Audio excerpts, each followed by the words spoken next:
While you were peacefully finishing up the book club book last minute, I've been fighting for my life here for an hour and a half. Thank you for the work that the content creators do. We really appreciate this. I didn't even realize, I don't know when the last time I used my camera was, but my God, it's terrible. Welcome, everybody. Welcome to Book Club. Welcome to the Hangout. I have the chat up so I can see you guys, thankfully. I'm going to set you down right here. So if I'm looking down, that's what I'm looking at. Do you want to introduce yourself, co-host? Hello. Yes, sure. Okay, so good morning, everybody, or good afternoon, or good evening. My name is Chigo. I'm a avid book lover here in California. I guess other things to introduce genre-wise, I really love fantasy. I read a lot of fantasy, a lot of Nigerian fiction. I like to audiobook fiction, and I audiobook nonfiction rather. And I have never ever read a Toni Morrison book until Thats had contacted and told me that it was time to start. And so I'm very appreciative to have started with Beloved. I will say, quite the shock when I had read it. You know, I have nothing against Toni Morrison. I just simply had not started my journey. So anyways, I guess other things to state briefly. I work as a PA. I'm a physician assistant in family medicine. I like to travel. I love to cook. I love to bake. Oh my God. I need to bake some cinnamon rolls this weekend. And that's that. Thank you. Do you have any books that you can say like speak to your taste specifically? So like we get a feel of some book taste going into this. So if you're just like, I hate this, we can at least look to who you are as a reader. I love talking about the things that I hate. You know, I wake up every morning and I talk about, 5 things I love, 20 things I hate. It really starts my day off very strong, right? So books that I hate. So I know I'll talk about books that I love, but I just have to talk about books that I hate. Ooh, number 1, I knew I was going to hate The Subtle Art of Not Giving a Fuck by Mark Manson. I knew I was going to hate it. Read the book because a real hater needs to know exactly what's inside of the text it hates, So read that book, hated that book. Ooh, just thinking about it gets my blood pressure going. There are other books that I hate, unfortunately, and this one really makes me upset to say because this is a Black woman who I'm talking about here now too. Okay, Cancels the stream, like hangs up. I'm like, please, y'all, don't hate me, please. But Adeyemi's Children of Blood and Bone, the 3rd book, I'm not talking about the whole thing, but that last book is something that I know it wasn't her. I know it wasn't her. I know there was some person behind, controlling the editing. And that book gave me migraines. I suffered from a week of migraines after reading that book. So other books that I think that I love, though, the Greenbone Saga by Fonda Lee. I really like the Poppy War trilogy just because I'm a tragedy whore. When it comes to, I just finished Rosewater by Tate Thompson. I think that was an excellent science fiction book. Another book that I hated, Lagoon by Nnedi Okorafor. No, that one wasn't it. Other books that I love. Oh my God. A Spell of Good Things by Adeyemi Adebayo. Oh, that book has me in a chokehold. Spell of Good Things. I have to write that down. You have to send me a list of your faves because I've never even asked your faves. No, they're good. And I think last one probably Homegoing, Yagyasi. Yeah, I bawled like a baby. In a good way or bad way? On a Saturday morning to that book. Both. I loved it, and I was also like, so she's deeply sick. Okay. Do we have Emily says that she loves Homegoing. So we have a fan. The thing about Emily that you need to know is Emily likes pain. Oh, me too, Emily.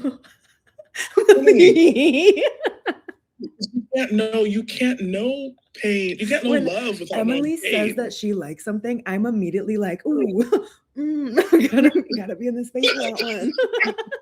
Love you, Emily. Okay, let's jump into Beloved.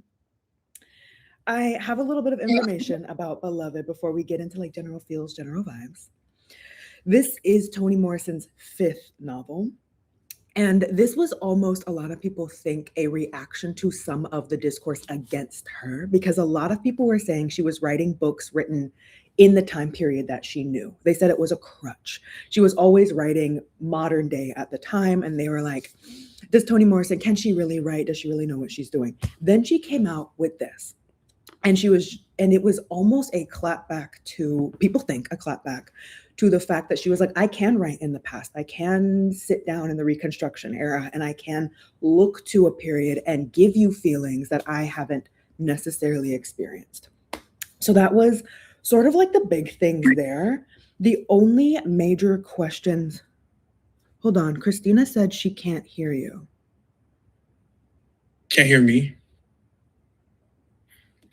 Yeah. Hello? Hello. Can you hear me now? Okay. Christina, you need to reconnect to something else, Christina. Got me worried. Oh, Mick is here. Okay, sorry, back to what I was saying. I got worried because me and technology. A few things I have written down as like a keep in the back of our head while we chat, and then maybe we'll address at the end. Who is our main character? I asked this with Prophets last time. Who's our main character? Who is our heroine? And in that, who is the driving force of, like, without some necessarily worse way of saying it, our villain, our bad guy? Who is the bad guy of this story? And I also was thinking and discussing this idea of, is beloved actually beloved? And I had a little, little something. I might have made that question because you told me your themes, and I specifically wanted to fight you a little bit later. But is beloved who we are initially assuming that they are? Is it that baby? All right. Last time with my last co-host, we just went chapter by chapter and we just sort of blew through moments that stood out to us. Do you want to do that? Do you have a different structure? You're the captain now. No. Can you imagine? Don't put me in any leadership position ever. Now, chapter by chapter, you mean of the 3? The way we read 3 chapters. How many chapters are there in Beloved? Oh, no. So like we could go like, I'll say the name, like the first line of each so we know where we're starting.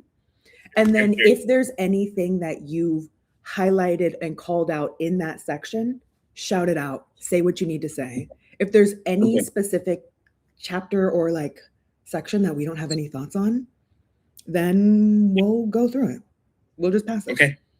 I love it. Fantastic. If there's any moment that you're like, I have a big theme, like stop now. Okay. And I took notes for the book, but also I just realized, sorry, y'all, this is going to be me being completely honest. At least in the Libby version that I have, right? Why I said, how many chapters are there is because it says chapter 1, 2, and 3. The way the fable has it set up is it says like just the first word of each little bit, like the first couple of words. That would have been nice. I would have loved that. But I'm a follow on, no problem. You're doing great. Okay. I asked this last time, but anybody in the chat, I would like to know your rating. I'll take a peek as we go, just like general ratings, general how you're feeling, just so that you can take the time to type that out so that at the end I can like reference that in some way. Christina loves that you're a hater. Let me tell you about Christina. Okay. Christina's angry. Okay. And she has everything. Like our little group. Okay. Opening section, first things, this Yeah. little bit. I will call them my people, which were not my people, and her beloved, which was not beloved. Romans 9:25. I looked this up because I try to prepare after the prophets. You guys, I tried to be better. And I don't know. Do you know Bible? Do you know? Oh my God, do I know Bible? part of my history is being quite the Bible thumper, as Bible thumping as it comes. All right. So, me and Romans, me and Paul, not You and Paul, Paul? Paul. Okay. Okay, so I looked up the second half of this quote because I think the first half really emphasizes doubt, whereas the second half it goes, and it shall come to pass that in place where it was said unto them, ye are not my people, there shall they be called the children of the living God. So I think this first section that we have here really emphasizes rejection, whereas we're missing the reconciliation half of the quote. I think that was interesting. That's the first thought that I have. First bit. Now, 1, 2, 4, it was spiteful. Do you have any notes going into the very opening of the book? Anything that you were feeling starting it off? So I see here. Sorry, I'm passing the forward. When I go back, and I was looking back kind of often to see how literal it was. 1, 2, 4 was spiteful, full of baby's venom. Literally, the women in the house knew it, and so did the children. I thought it was a really good introduction. So form is really important to me. A hook, of course, is always really important to me. And just calling the home 1, 2, 4, I didn't know anything about that place other than 1, 2, 4. And I thought that naming houses, we'll get into like, I think Sweet Home later, and then 1, 2, 4. I just love the personification that comes with these places of living, because 1, 2, 4 became of course, it was our setting, our environment, but it was kind of like a character. I was like, bro, yeah, 1, 2, 4 really is haunted. Don't come to that house. That house is. Okay, I have. You said this concept of naming. Do you see 1, 2, 4 as a name? Because I saw it as a lack of a name. I think I understand what you're talking about, because it wasn't a sweet home. It wasn't a sweet home. It was a number. It was a number, but in that way, it was purposeful. You know, it was. I do agree with you. A lack of a name is true. Okay. So I instead of calling it a name and personification, I think the fact that it just is given a title instead of just home was spiteful. You know, like it could have just been home. It could have just been Denver's house. It could have just been the house where the women stayed. But it was 1, 2, 4 throughout the book. And you're right, not a name, a cold title, but definitely given this idea, because I think I wrote out a lot that names was a very big theme throughout the book. And I think it's very intentional that the house was never given that. Speaking of slavery, speaking of slaves, speaking of the treating Black people as chattel, to have this house just be 1, 2, 4, I was like, there's a connection there that our characters and our people should feel, I feel like, to that lack of naming. So that was the first thing I had really on my first page. The only other thing that I really highlighted in here was... Hold on. I know I had a big one. Oh, our introduction to Garner. I've seen some thoughts about Garner. I can't remember who it was, everybody who was hating on Garner, who really hated what Garner had to say. But Garner coming in saying, no, my sister wants to to Christina's. When it comes to Garner, we're talking about Mr. Garner or Mrs. Garner? I'm on that section where it's saying, where Garner was discussing that these are, hold on. Oh, yes, Mr. Garner. Yeah, these are men. Yes. I'm over here trying to find a line that doesn't have a slur. And that's just like, I'm on this section. No, the Garners. what's the hate from Mr. Garner? I mean, don't get me wrong, he was a slave owning white man, but where I need to know where the you know who I actually think, and I was waiting to talk about this, is Mrs. Garner. Okay. There's a quote later on that Paul D talks about that he in a flashback with Mrs. Garner. I got things to say about her. Christina's having issues with no old message unless there are two Christinas. What do you mean by that, Christina? Nice to meet you. Let me know what's going on, Christina. Sorry. I tracked masculinity as a theme throughout here, mostly because one of my biggest ideas is that masculinity is not inherent. So okay, cool. Zoe's on it. Zoe is such a text. Zoe, I love you. The way that it's my page 13. My section that I have highlighted starts with "Y'all got boys," he told them. "Young boys, old boys, picky boys, strapping boys, not at sweet home. My slurs is men, every one of them. Bottom that away, raised them that away, men, everyone." And we all know Paul's struggles with the concept of masculinity, being a man, who he is as a man. So I mostly marked this page as like this is the first time this topic seems to really come up in the story. And this is my introduction, I feel like, to a darker part of Garner as a character. Like, we know slave owner, but there is an element of like how he speaks of men and masculinity that has affected Paul that I think this was really an initial call to. So I did highlight that. I know that later on he talks about even more about who gave him his masculinity, like who made him a man, if this is even his or was it given. And I think that Morrison did an excellent job with that, because it is always, I feel like, this concept of what is a man, who is a man, it's always been something that was made up and then imposed on someone else. And I think it's really, really telling that it is a white slave owner who is imposing this idea of what a man is to all the Pauls. And this is what he's taking moving forward and on. And at first, I wasn't really a big fan of Paul D. You know, I'm still not the biggest Paul D fan. But some of the flashbacks, I'm like, all right, not too much on Paul D now. I do feel for him. In that, I do want to say that I had a note later, I think. The way that it's just Paul D, Paul F, Paul A, the way that was just felt so interchangeable as like, just as a person. Like me, I almost didn't even care. Like, you know, when I saw Paul, I as a reader was just like, okay, Paul, like we've got a few of those. Yeah, I couldn't care any less. Do you have anything else happening in that first little bit that you have to call out?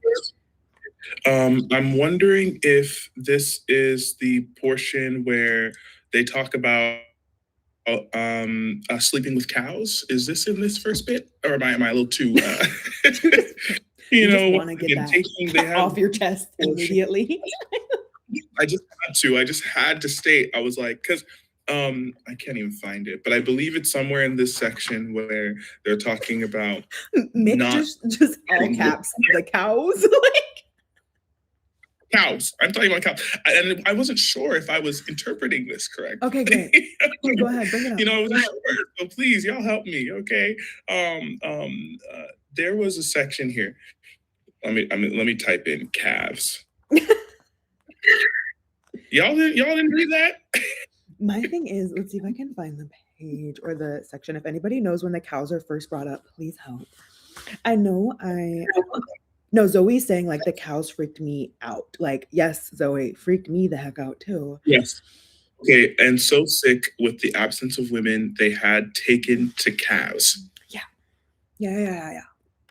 And it's not brought up once. Like, they really wanted us to make sure that we knew. After the first reference, I was like, okay, got it. And then we kept bringing up like, man, it was so hard. And okay, I can't find it exactly. I don't know where we're at. But I remember it was like she kept emphasizing how respectful they were. Like, don't worry, they never pressured me. They were busy with the cows. Like, That's right. they took their time. They let me take my time choosing who I wanted, but they were busy with the cows. And I was like, I don't know how I'm supposed to. You know, the bar is really in hell. The bar is really in hell. She was like, yeah, so instead of anybody pressuring me, sexually assaulting me, you know, really trying to get me to get with them, I witnessed bestiality because it was never, masturbation was never going to be enough. They have sexual intercourse with some living thing, and the child version of a cow was the best bet. And I was just, even, I don't even want to visualize, but even visualizing, I was like, Toni, what is going on? There was one of those moments. It happened multiple times.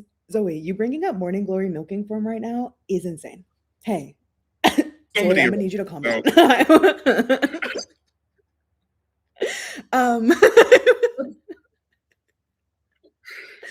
My thing with it was Toni Morrison is so intentional with how she writes.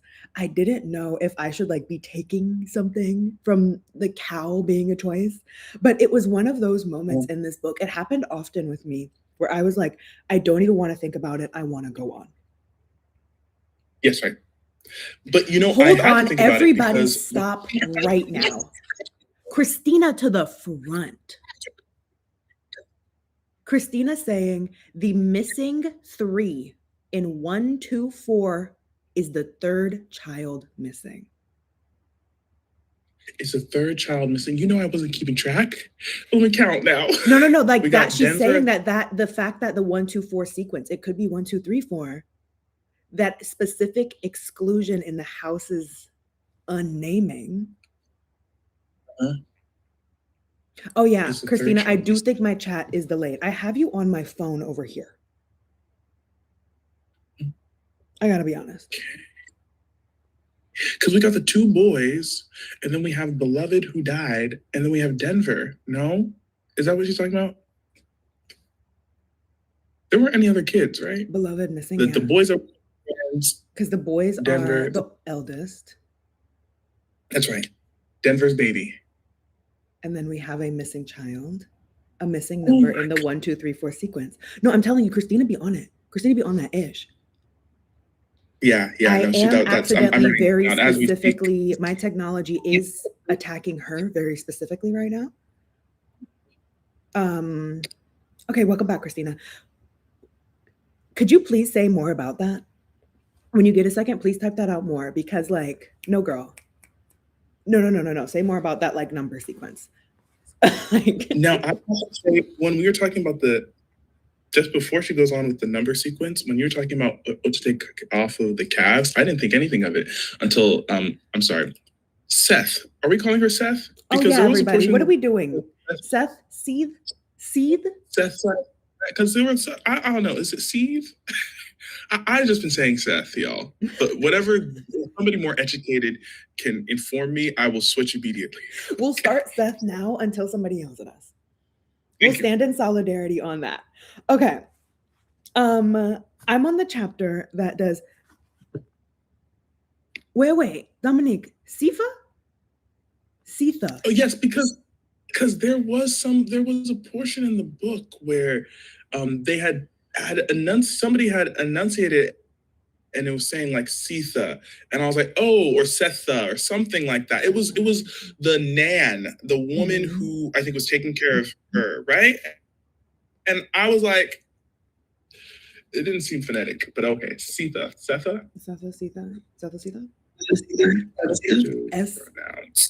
S. In. I'm going in. Dominique is using an F. An F? Dominique be knowing stuff too.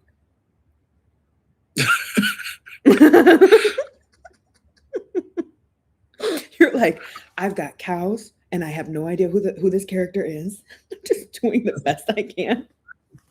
No, but the cow thing was for maybe Sethe when she was talking about being held down and having her milk taken, right? That was the only other time I had a flashback to the cows. And I was just like, oh my God, because these sweet home men are sleeping with cows the way these white men were, abusing Sethe. And it just kind of, I think that little mirroring, I was like, Okay. they're nothing more than cattle sort of thing. Okay, yeah, like, and things that give milk, loss of milk, have milk. Christina got back to us and she's saying she doesn't know if she's reaching, but 124 stuck out to me so much, so she researched. Not only the missing 3, which becomes significant, but 124 is an untouchable number in math. Okay, untouchable. Sorry, I'm doing some math now. 67 divided by 2. But 67 itself, I think, is 67 a prime number? But no, but 124 though has divided by 4. Yeah, that's true. 30. 124, 31. Right, okay, 31. It is not the sum of proper divisors of any positive numbers. Not the sum of proper divisors of any positive number. Say it again. That it is not the sum of proper divisors of any positive numbers. Okay. Christina was on Google. While we think about that, I'm on page 26. Okay. Not quite in a hurry, but losing no time. That is what this one starts with. This is the first time that I mark trees as a theme or a motif throughout the book. And it begins, of course, with the tree on her back. Now, okay, take a second. Do you have words to say about this motif? Immediately. So I definitely agree. When it comes to trees used in the book, I think trees, and I think there was even a portion near the end where it's kind of like forest between the two of them. This particular instance, talking about the tree on her back. Sorry, let me read the other line. He enters Sethe's room. She isn't there, and the bed looks so small. He wonders how the two of them. Oh, sorry. That's all the way at the end. I have, so the one section I have marked is, this is where they're laying down in the bed and he's woken up and he has what I like jokingly called like a post-nut clarity moment. And he's saying, too, I wrote that exact same phrase. Is this post-nut clarity? It was, I was like, this was a moment where I felt difficulty with Paul as a character in that moment. And the wrought iron maze he had explored in the kitchen like a gold miner pawing through pay dirt was in fact a revolting clump of scars. Not a tree, as she said, maybe shaped like one, but nothing like any tree he knew, because trees were inviting. Things you could trust and be near, talk to if you wanted to, as he frequently did, way back when he took the midday meal in the fields of Sweet Home. I had said in my note, I literally said, Paul D's post-nut switch up. Very odd. Very odd. Because here he is, coming and clawing over a kitchen stove, and she's leading him over to the back, and he's thinking about how, oh my God, I didn't get you back then. This is time for me to finally get what I got. And now he's just sitting there. He was like, she's not as special as I thought. Exactly. Immediately. I'm so sorry, co-host, but y'all really ain't shit.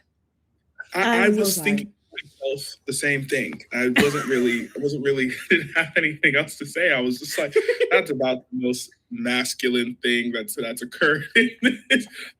I couldn't believe, in fact, I will tell you this, I was shocked because already I had started to develop a feel for Denver and especially Sethe, and feel, upset for their situation, that the fact that they were now here on their own in this house, and loneliness and haunted. And Paul D really did seem like, at the very beginning, especially, this is after he beat away the ghost, right? Beat it away. I was like, literally cleaning up the house the day after. Here we go. And then post-nut clarity, I'm like, so who are you? Just came in this house causing chaos. literally came in. I was like, wow, quick. We had a ghost. We don't have a ghost. We have a husband and a man of the house. Ooh. And now he finds the person in the bed disgusting. I love how you did man of the house, because I have a thought on that. But Mick said the tree on her back reminded me of the giving tree and the dynamic between Sethe and Beloved near the end. Sethe was giving and giving while Beloved swelled and took freely. Christina came in with some more Google thoughts. Unless you already knew this, Christina, not to like throw shade. Them referring to the scars as a choke cherry tree, which is poisonous. Mm-hmm. Sonder just let us know that they have been crying. They've been crying? Okay. The choke cherry tree is poisonous? Good to know. Good to know. Wait, Mick is coming in. Okay, Mick with information. They said choke cherry are not completely poisonous. The cherries are edible, but the leaves and stones are what's poisonous. What's poisonous? Okay. Now, I remember when Amy was describing the tree on her back, right? Mm-hmm. I got to look back at that description. I don't think I saw her talk about any cherries. I think she only saw trees and leaves. It was just the poisonous bits. Okay, that's interesting. So the parts that are edible, we don't even have that along her back. No, I'm looking at this choke cherry tree right now. I'm Googling it. The reason I like that you air quoted like the man of the house was one of the things that I have written down that I noticed, but I don't have thoughts on, is the concept of the family structure. I think that's something that Toni Morrison is speaking to. I just don't necessarily, I didn't connect anything for myself. I was just like, I think you're doing something here. And I love that. It'll probably hit later, but I didn't. I had this wave of course it was going to have to be the though I know technically she's not the eldest daughter, since Denver is the second of the girls, but the only daughter living, right? Of course, it's going to be the eldest daughter substitute to fix this house up. And the two boys that have gone have just left. One of the themes that I think I had texted you about is men, sorry, am I cursing here? I shouldn't curse. Let me stop. I don't know the YouTube rules. If we get banned. Let me not curse just in case. Men are garbage, but then also too low key. And I don't blame the kids. I don't blame the children. But having kids is never what it's cracked up to be. You got two boys who've left the home, left their baby sister behind. Now I get it. Maybe they didn't want to stay. While you're talking about this, can you please touch on Paul being like, let's have a kid? That pissed me off so much. In fact, I think I had a little paragraph of how pissed off I was. Because I'm somebody who considers myself child free, right? I love my nephews to death, right? Down bad. Those are my kids. I love working with kids, right? Love them to death. So cool. However, a child will not be parasitizing my life. And that is exactly what Beloved came to do. Beloved, queen of all parasites, from the grave came back to be a parasite. Sethe wasn't struggling enough. But anyways, Paul D talking about let's have a kid just goes to show how dumb men are when it comes to what the solution is. Because how many times have we heard that a couple that might be having a struggle think that, or I might be having a difficult time in their relationship, believe that having a child will bring them closer together, And he's over here, and let's not talk about the whole, because I'm still confused about the whole Paul D and Beloved in the storage unit in the back, right? We are gonna get to that. Hold on. You are jumping ahead. But yes, the whole having a kid thing was just the only solution he could think about to reinsert his dominance. He was like, these two girls, this rando at the time, beloved, who we don't know, and Denver, they're not mine. They're not mine. I don't even have any dominion here. I'm just a body, right? I don't have now. If I have a kid, though, reinserting himself, Paul D actually, I say not too much on Paul D, but at the same time, put it on Paul D. Put it on Paul D. Because what is you doing? Oh, that's all I had in that section. I'm on. Oh, Saunders said that they viewed Beloved as a ghost of grief and regret, not particularly a ghost of the kid. Christina said Paul really walked in here and said, "Let me make this situation 10 times worse." No, literally.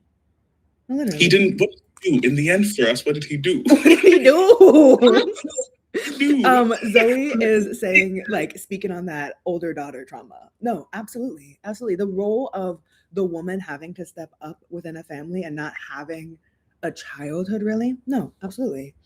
I'm on Denver's secrets were sweet. The main thing that I put on this one, again with that theme of trees, was this one really brought in the perversion of a tree, where they are used in these horrible actions against slaves. Don't know what words I can say on YouTube, but whipping being the least of the bad words that's occurring with trees, slaves, Black people, Reconstruction era horrors done unto. And I brought up how Denver's attachment to her emerald closet was this extension of this theme of a tree that started with Sethe, and having that them be so different. I think that in this section too, I really got to understand Denver a little bit more. Because we had gone through and we started, this is the section of Amy, right? This is Amy's intro. This is Amy, a little bit of Amy coming in, talking about wanting to go to Boston and her just being odd, right? And I know that later on when Denver's telling this story to Beloved, how she loves it and all of this here, but I feel like Amy and Denver's, even though Denver isn't a carbon copy of Amy, she has the similar kind of like reincarnation of sorts to me of saving her mother during a real bad time, right? Of picking up where her mother is not able to pick herself up on her feet and things like that. And I felt like that was really reading this, looking back at this now too, and about how Denver's name is Amy's name, right? Named after Amy. I don't know. I think it's really sweet. Denver's my main character. Sorry, not talking about main characters. Denver's the main character I claim. I claim Denver. Okay, claim that. Claim it. Denver. I claim Denver. The main point that I had in here that I was like, and I did some highlighting, was the section that says where she's talking and Sethe is saying that she wasn't praying. Like, I don't pray anymore. I just talk. Yeah. And she goes into, it says, I was talking about time. It's so hard for me to believe in it. Some things go, pass on. Some things just stay.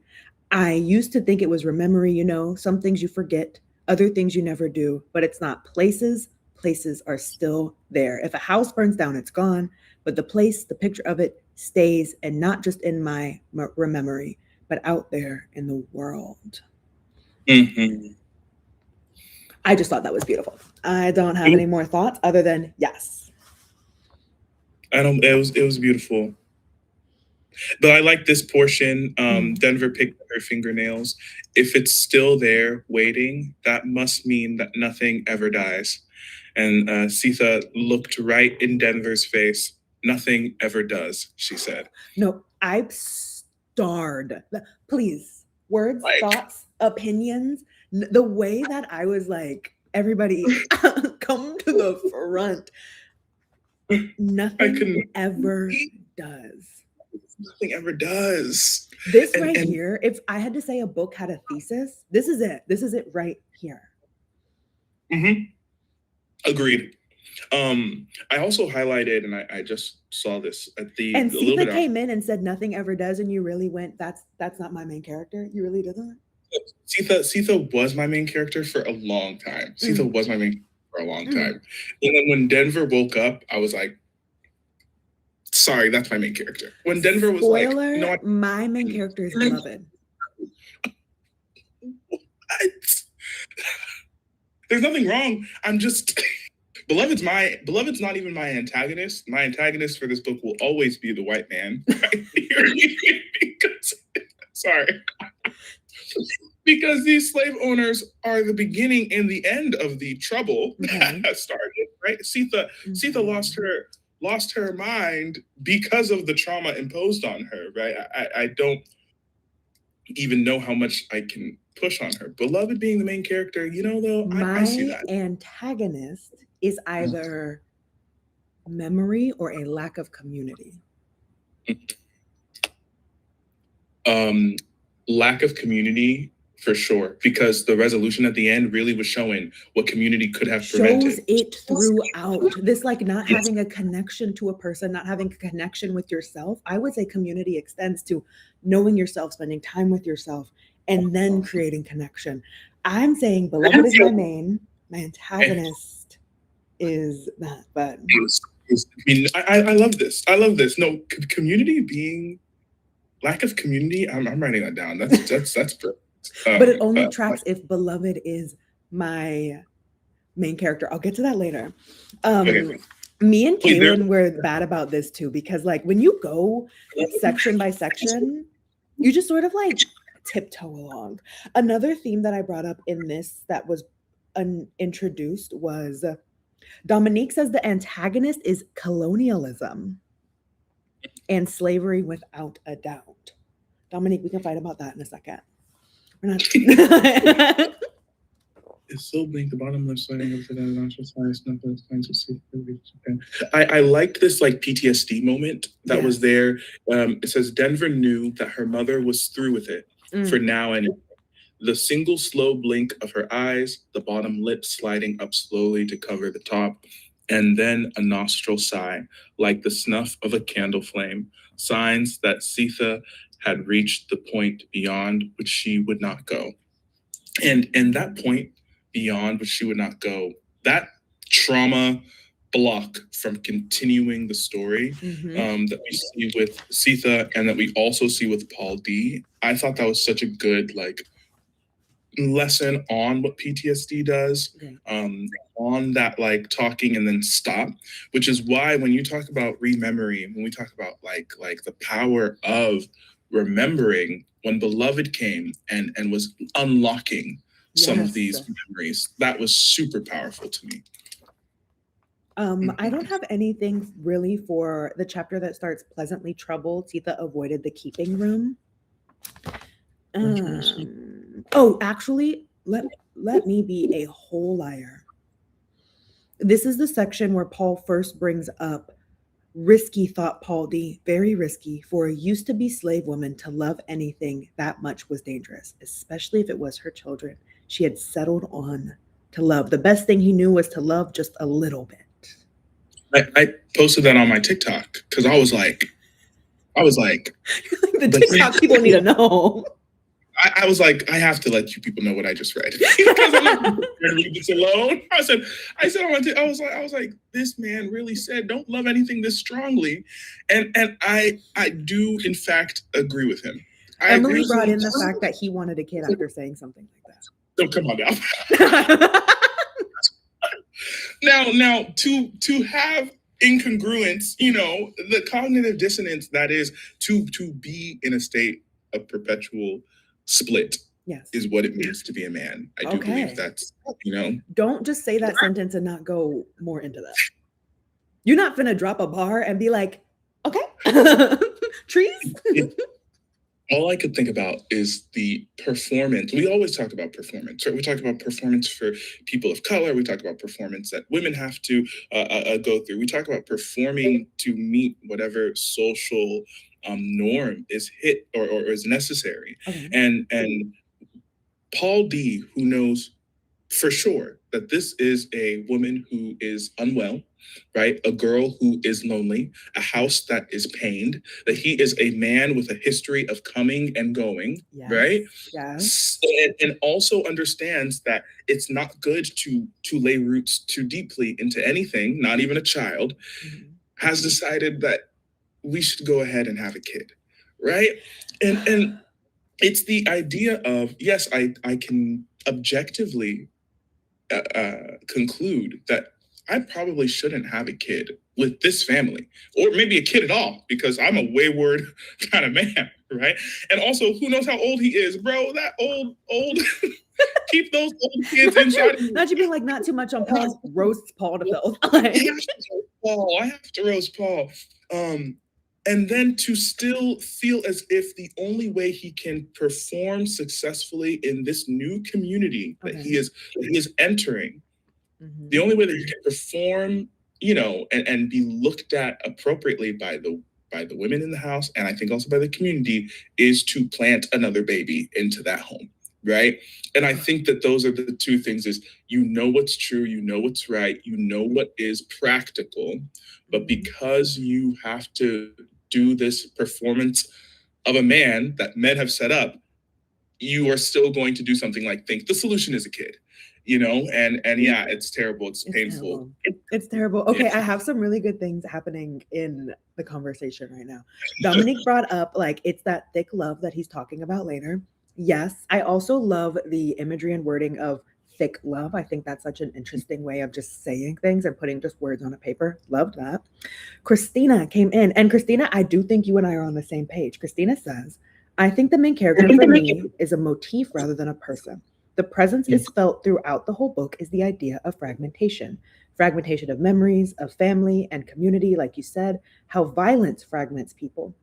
And even what you said of the split of a man. So fragmentation is our main character. Zoe says that Paul D said, I want a kid and none of the suffering with it. I want to feel included because I lack community, but he didn't take care of the community he even had with Sethe in Denver. Mick brings up the three shadows holding hands in this chapter.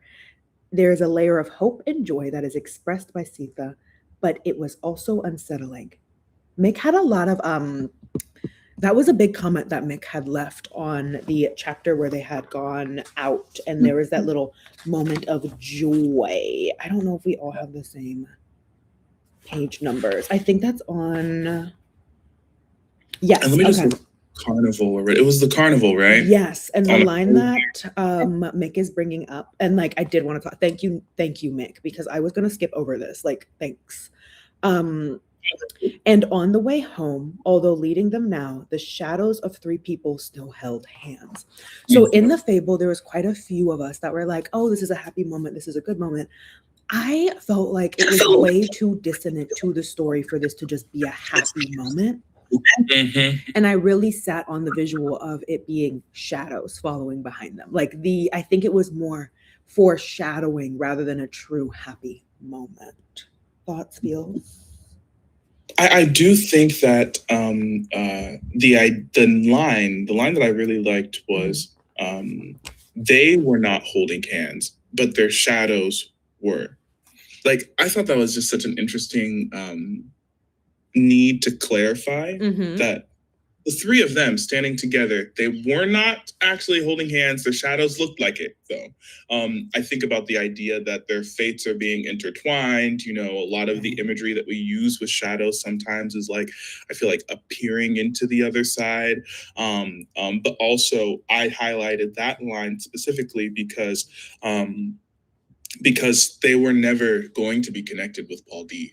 It was never actually going to happen, no matter what it looked like. Even after. Why it says, not? Say again? Why not? Why were they never going to be connected to Paul D? I think that he came in too much solution oriented, right? I think he came in and tried to solve a problem within 70 words, right? And it was like Paul D and he's throwing a table across the room. I was like, wow, quick intro. You good? I just met this ghost baby and now it's gone. Whoa. I thought that's what the book was about next. So I think that whenever I see a character that's introduced that way, it's not with understanding. He didn't even know about Sethe's past until Stamp paid later on was like, bro, do you know who you're sharing a bed with? Right? Like and that's because he didn't ask those questions. Sorry, not me getting on Paul D again, but Paul D really, I don't think you like him. Paul D skipped decades of catch-up work. Didn't even do any work. Who is Paul D's greatest op? Like, the person who told us not to be too mean to Paul D. Too much on Paul D. Saunders saying eat him up. I actually don't hate him as a character. I just understand that he is terrible. And that's okay. But the line right after that says, Sethe looked to her left, and all three of them were gliding over the dust, holding hands. Maybe he was right. A life. Watching their hand-holding shadows, she was embarrassed at being dressed for church. And then kind of goes into her being perceived at this carnival. But Sethe kind of giving in to the, this man is right. Maybe we can be a happy family. I was like, girl, stand up. Don't fall for it. Don't trust these men. Talking about, God, yeah. Okay, you guys, we're finally at, technically in us, we're sorry we're moving so slowly through this. We're finally at Beloved being introduced to the story. We're at the section of fully dressed woman walked out of the water. In the interest of me and Chigo moving so slowly. Sorry. No. I'm the problem. I think you're crushing it. You were the captain. Let's go ahead and crush through a few sections in one. Anything that stood out to you from being introduced to Beloved as a character, Beloved coming in, Beloved and Paul. Immediately when they were discussing, I was like, this is the baby. Immediately. No, literally. What was your feeling when she said her name? My heart dropped. It was immediate, like, I knew we had this haunting, whatever. The second Beloved, she said, boom. Like, the feeling that I felt in that moment was visceral. Now, I did not go into, and I did this purposefully because I wanted to read this book the way, when was this book written? This was written in like, what? 1987. I was like, okay, let me pretend that and that's kind of how I like to go about books that I think are written a couple decades or whenever before I am. I was like, let me pretend that I'm somebody who just picked up Beloved in 1987, right? I'm not going to have YouTube. I'm not going to have Google. I'm not going to have a podcast just, analyzing it. I went into this quite raw, right? And no regrets, because I see the title of the book, Beloved. I tried my best to stay away from any kind of content about it. Had no clue. I saw your surprise where you were like, hey, you guys, is this a baby haunting a house? Like, is this a ghost story? And people in the comments, they were like, how do you not know that? And I was like, I had no. And then when Beloved was there, I was like, shut up. No, literally, shut up. Like, what? So I do agree with the visceral reaction. And it was immediately spooky. Way too sweet of a name. I love the name Beloved. It has to be somebody who's from the other side. Has to be. Christina said Beloved was the only character she actually enjoyed. She's haunting the narrative, and she was here for it. Christina's the angry Christina? Not you being like angry Christina. I'm trying to remember. Christina be coming in. So from the jump, Christina said that I don't think Christina liked this book. Okay. Christina, let me know your rating. I don't think Christina liked it. Okay. Christina is our Google Pro that knew about the chokeberry tree. Okay, that's right. Got it. And Christina thinks that the book Passing is pandering. Give you a little bit about Christina. Okay. Understood. I get the Christina lore. Ooh, 2 stars from Christina. So yeah, no, Christina was going into this not liking it.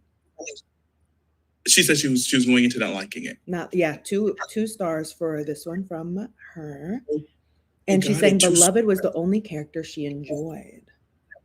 I do believe Beloved was true to herself. You know, Beloved had one task, and that was make these people remember. No one was going to forget the wrongs that were done against Beloved, and she made that clear, and I'm proud of her for that. I hate to say that this is our first fight. You don't think so? I don't think Beloved knew herself enough to be true to anything. Now, are you talking about that? Ties into the fact that I don't think Beloved was the baby. Okay. So when we're here now, because now we're introduced to Beloved, right?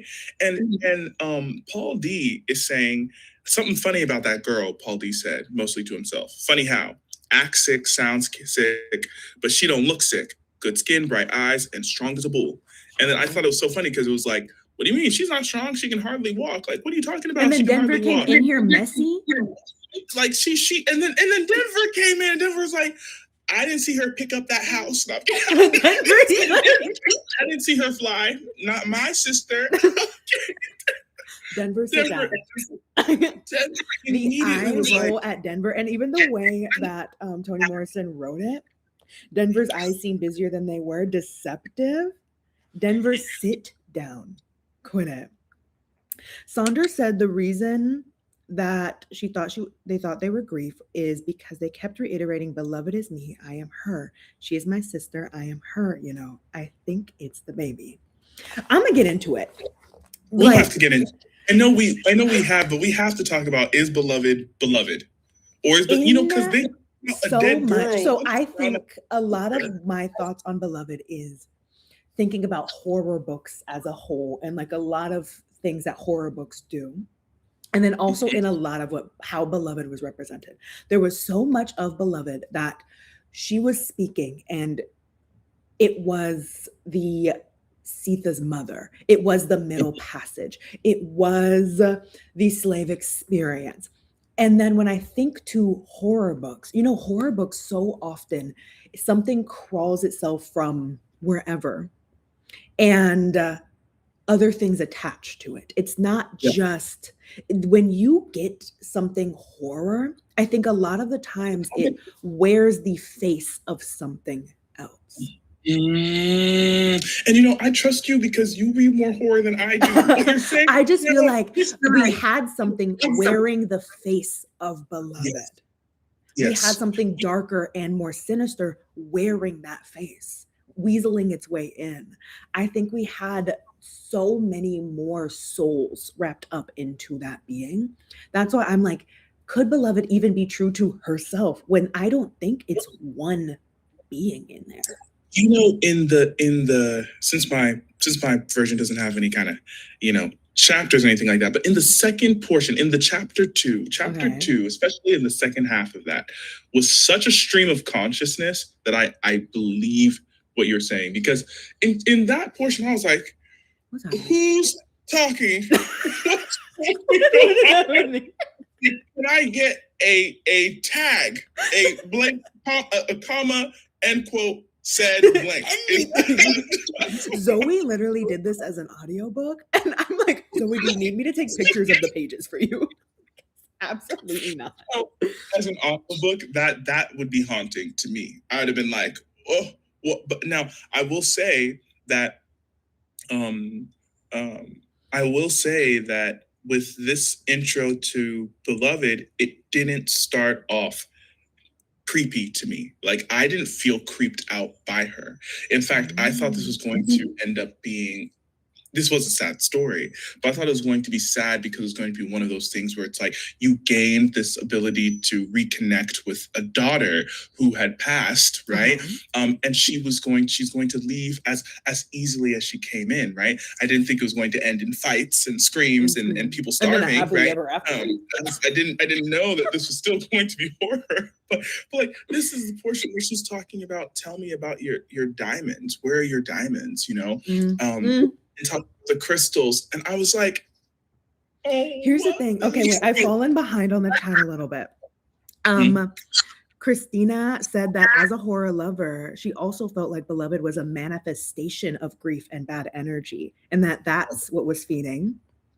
Dominique said that when she got to chapter 22, it became very apparent that Beloved isn't just a baby spirit. Dominique, can you tell us what that chapter starts with, so that, because like without the chapter numbers, it is a confusing time for everybody. When you talk about, I love kids, but we also need to talk about what the spirit of a baby is. Wait. Saunders bringing up the part when Stamped walked to the house and he heard a chorus of voices coming from the... Saunders, come over here. Saunders behind me. But you have core on your side, because they think it's interesting that I see Beloved as an external entity coming in. They think it's the opposite, because that the ghost was way too tailored to their pain. Now, this is what I have to say about that. I think it's interesting, because I think with bringing in Middle Passage, bringing in Sethe's mother, bringing in all these experiences, it emphasized this fact of communal pain. I don't think it was tailored so much as it is this bigger, we all feel, we are all thus connected to our past, our histories, our stories, and everybody. I think Beloved is not that baby. I think it wore a baby's face, or Beloved's face. But the house and the spirit that Paul D came in to start laying hands on. You think that was Beloved? The first spirit that he beat was he put his hands on. I don't know who that was. I gotta be honest.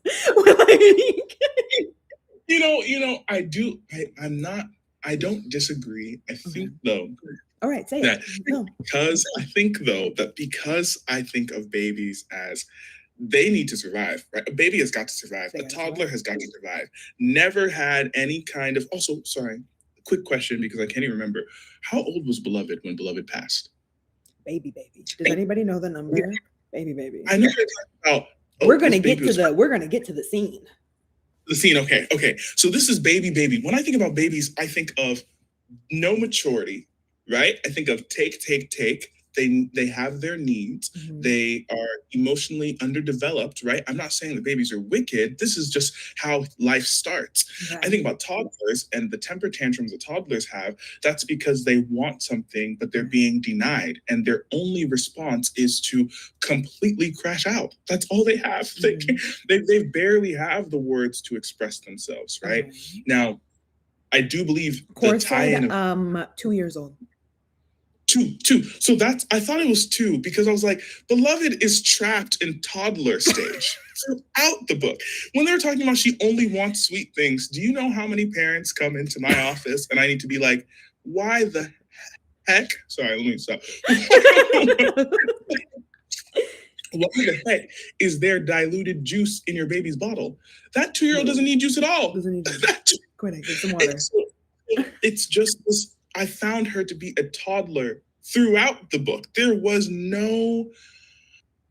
her questions, her lack of understanding about it, her stranger danger towards Paul D, right? Like, it was all so toddlery to me, but I do agree that she also is taking in grief and regret and remorse and harboring that.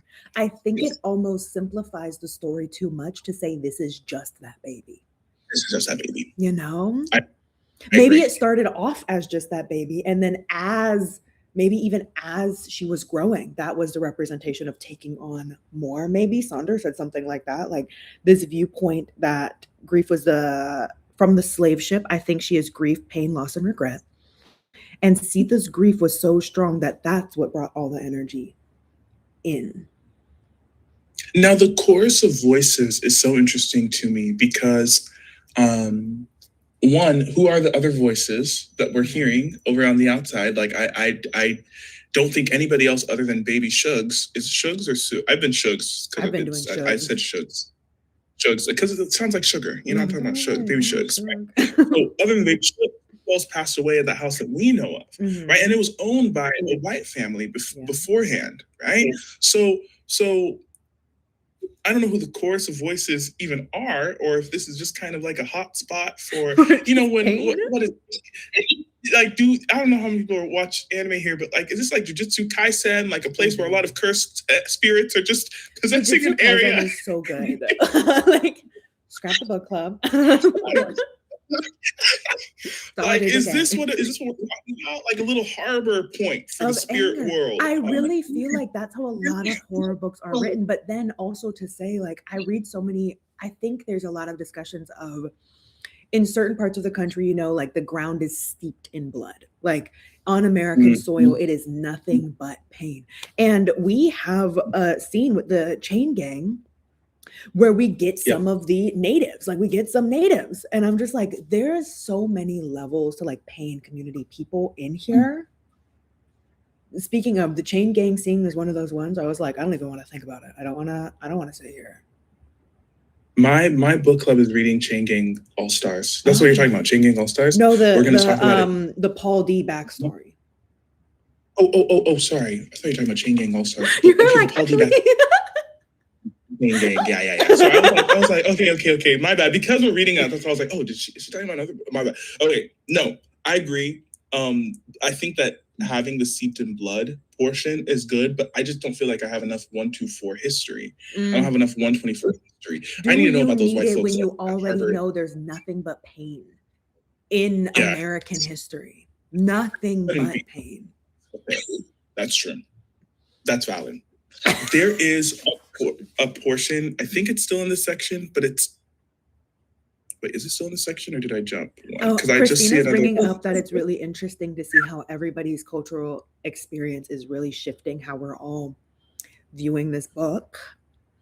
Zoe, I think Zoe likes JJK. Say again? Corb, I think Zoe likes JJK, so points from that. You've got Zoe's approval. Okay. Cora's bringing up it's possible ghosted entities are drawn by the pain. Sonder is saying that the voices are all the grief captured from the community. Love that. The slave ship part, then the plantation part. This could be because Sonder works with spirits and ancestors. Okay, Sonder, expert. Sonder knows some. Sonder be in here. Okay. I think Sonder's Bree. Let me stop calling you Sonder. That's you, Bree, right? I'm pretty good with names. Mick is saying, I can't remember which chapter it is, but when they were talking about the history of the house, they think Garner was saying that quite a few people have died in that house. And then Bree said that she likes to think that all the spirits, hey Bree, congregated there. So we read the prophets last month. And there was some good hoodoo haints occurring in prophets. Where we got the ancestors actually talking to us. I do think there's an element that there are ancestors here. Yeah. Yep. Bree's saying that it felt very collective. I'm telling you. That's my thesis of the day. That's my thesis. We'll see why not. Why not the ancestors? Well, I think one of the things that I struggle with is the thought of, one, your connection to your ancestors does not have to be related to location, right?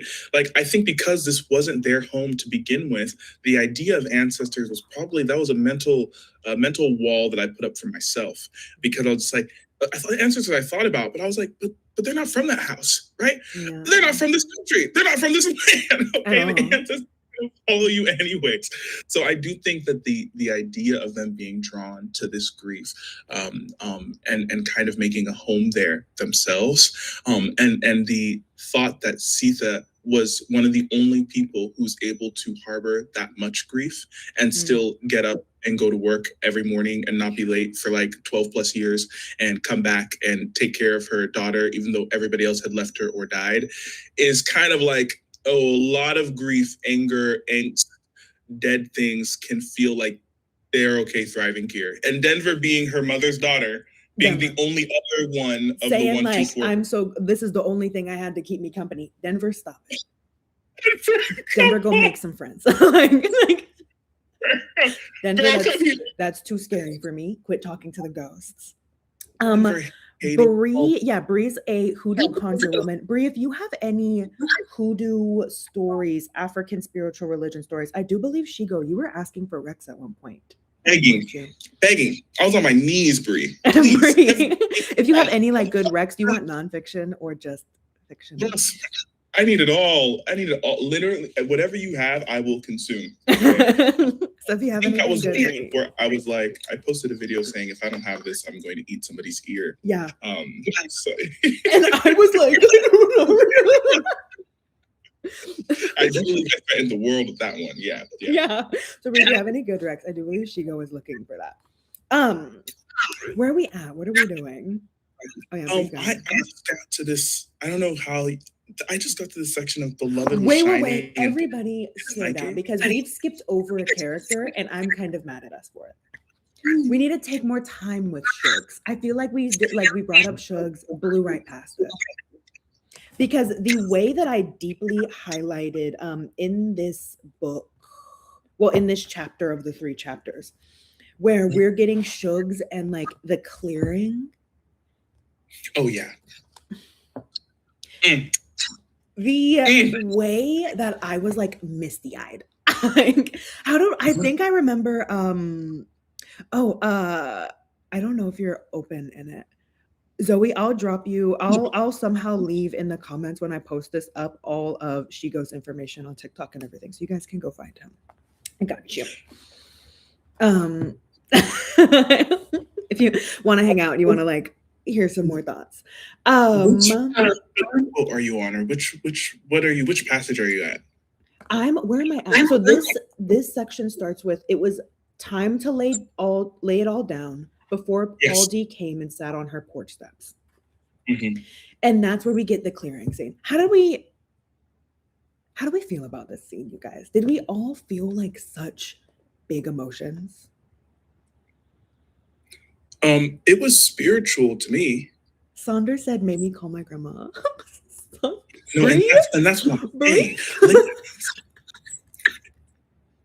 You just sat there sobbing. Yeah, Dominique said she highlighted that entire section from Shugs. No, something about this throughout the book, I said like that moment where the shadows were holding hands. I just couldn't. I was like, it's just a wall of highlights. No, literally, the way that I didn't even highlight the actual words themselves. I literally just was like, just put bars next to it. Like, hey. I have to memorize this today. I need to memorize the way that there wasn't a moment in this book that felt like respite until we got that Shug section. It felt like a breath of fresh air to get this clearing scene. Oh my goodness. I mean, she's talking about, and oh my people out yonder, hear me. They do not love your neck unnoosed and straight. So love your neck. Put a hand on it, grace it, stroke it, and hold it up. And all your inside parts that they'd just as soon slop for hogs, you gotten to love them. The dark liver, love it. And the beat and beating heart, love that too. More than eyes or feet, more than lungs that have yet to draw free air, more than your life-holding womb and your life-giving private parts. Hear me now, love your heart, for this is the prize. I was like, can I get that entire thing tattooed on my back? I'll cry right now. just I gotta get that. I know I highlighted this because one of the things I want to do for my bedroom is I want to put some favorite passages and frame them from like books that I really loved. And this immediately I was like, I have to have this. I loved it because it doesn't discredit any of the pain that anybody has felt. It doesn't invalidate anything. And it just accepts, which is, I think, such an important theme of this book, accepting your history. And like Shug said, cry, just cry. Like, feel those feelings. What I thought was so funny was that Shugs did not feel as if she had the right to call herself a preacher, right? Did not feel as if she could use the Bible or the Christian faith in this portion. That's why she just called it what she just called it calling. She called or something like that, right? And to see how many people would gather around her, even to the point where even at the end of the book, everybody has memories about what Shugs did, the impact that she had.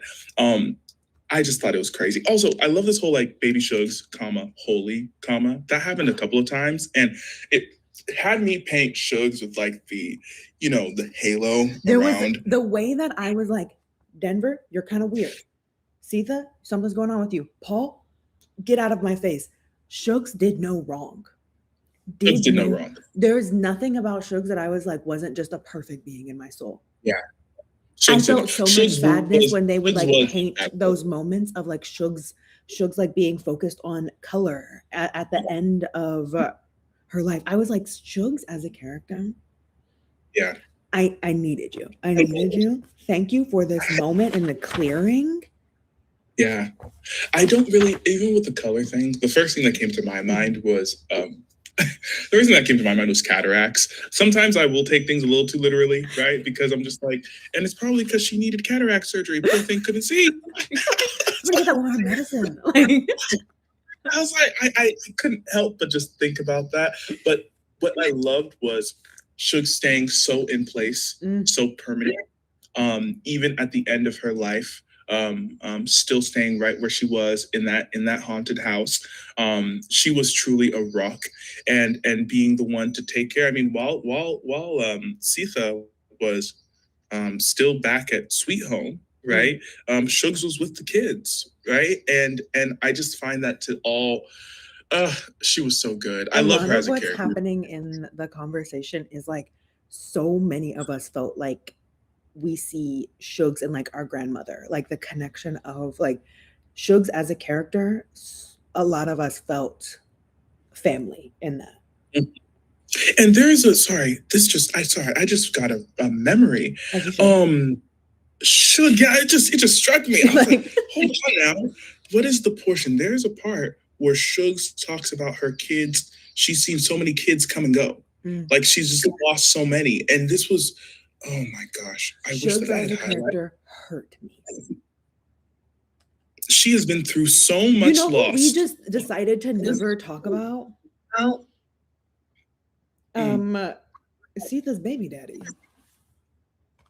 I don't know what his name is. It Hal? I just call it Hal. But it looked like Hal. Why do we all not care about him?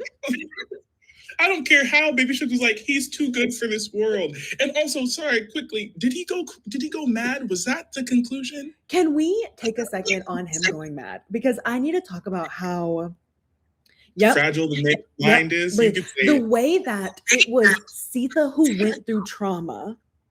He's the one who cracked. He's the one.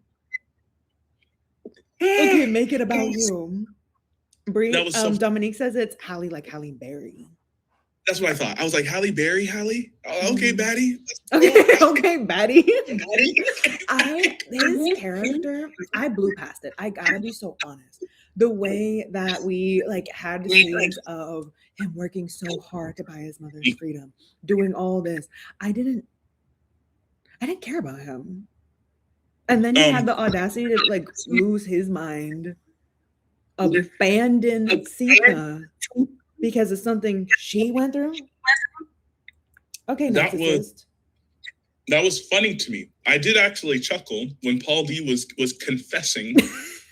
Halle watched his wife be terrorized and then afterwards lost his mind. I chuckled because and I think that was purposeful. Sitting upstairs with butter on his face, shaking my head. How embarrassing! I was done with him. Embarrassed. I could not imagine. But then again, that's why I always say too, there are going to be, and I know this because I met them, there will be some men who go into this book and say, the one thing they're going to say is, there's not a single male character that was redeemable in this book, right? And they're not going to like that, right? Now, I think Halle, as a character, was simple. We got that from the beginning. I think that's why Sethe probably picked him. I think that's why Baby Shug says she was worried about him because he was too good for this world, right? He was simple, he was sweet, he was like, I'll work hard and pay for my mom to be able to get off of this place. I'll have kids with this woman. Even he wasn't able to even discern between the different type of white men, right? Sethe was asking him, to talk about this white man versus other white people that were there, and he wasn't even right. Am I wrong? He wasn't even really able to. He was like, and she was like, wake up. I was so over. I don't know if Morrison was doing anything important with his character. The way that I was like, okay, next. And also, sorry, and I get it though. I get it. Kids want to know their daddy, but with Denver talking about, waiting, her and Beloved will wait for her dad to come home. I was like, nobody beat that out of you yet. Leave that man. Leave that man. And I get it, and I mourn for it. But I'm like, he literally didn't do anything special at all. Your mother was pregnant and beat and bloodied, gave birth to you on the side of a river. Focus on your daddy? Loaded down a boat with holes to get you to the home, and you're waiting for that guy? Butter boy? Butter boy? Stop that. Butter boy? Don't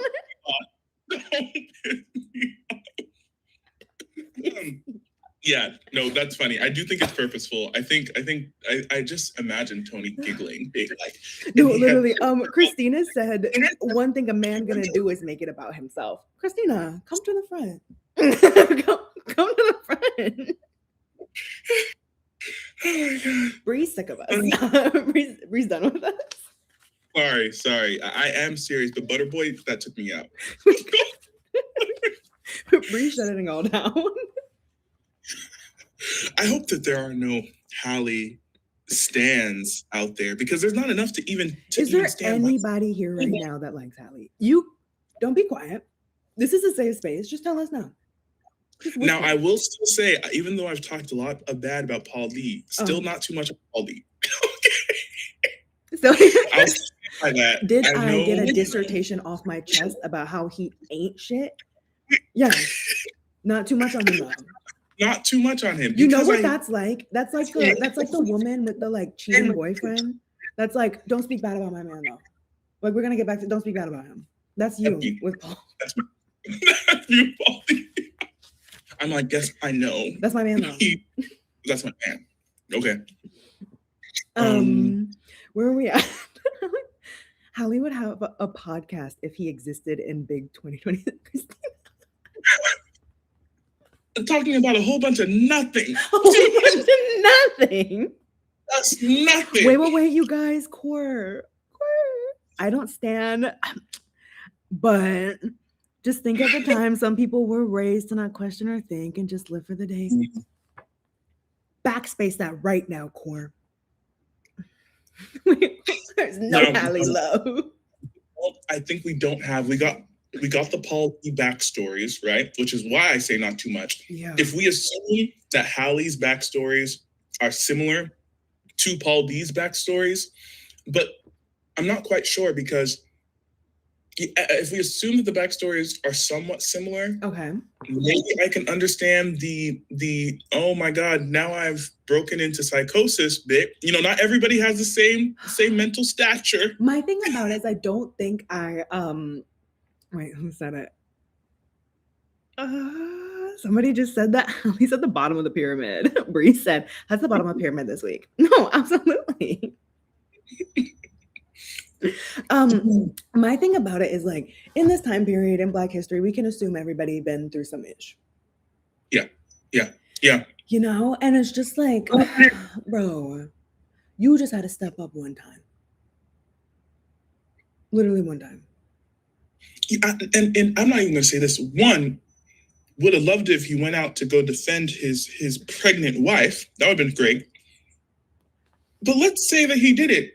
Would have loved it if he still helps his pregnant wife escape. No, even Sethe was like, so he just watched me? And Paul was like, no, you can't expect them to have stepped up for you. Right after he was in butter, covered in butter. I don't know. It just wasn't. It does make me a little sick to think about it. I have another scene in this before book 2 that I have highlighted. with Sethe getting choked. Oh, That section starts with, hold on, let me flip around, try to find what section we're on, you guys. If anybody, is it the same one? Are we in the same section as the Shugs? Yeah, we're in the same Shugs chapter. And Sethe gets choked in this one. Okay. It's a tree choke. Okay, and then I love Denver being like, I saw your face, you made her choke. And then literally Denver just is still cool with her. Denver's like, but it's all right. It's all right. Denver was also off of that beloved juice. You know, they all had a little too much beloved juice. Denver was sipping the juice. I kissed her neck. I didn't choke it. The circle of iron choked it. Yes. I just underlined and put a little question mark around circle of iron. I was confused too. Okay, great. And I do some research about it. The first thing I thought about was the slave background. Yes. That's it. The grief, the trauma, and that coming to take her. Mm-hmm. Everything she's holding on to. I felt like I feel like it was such a specific thing to say circle of iron. So like, yeah, I felt like it was her past that came to choke her.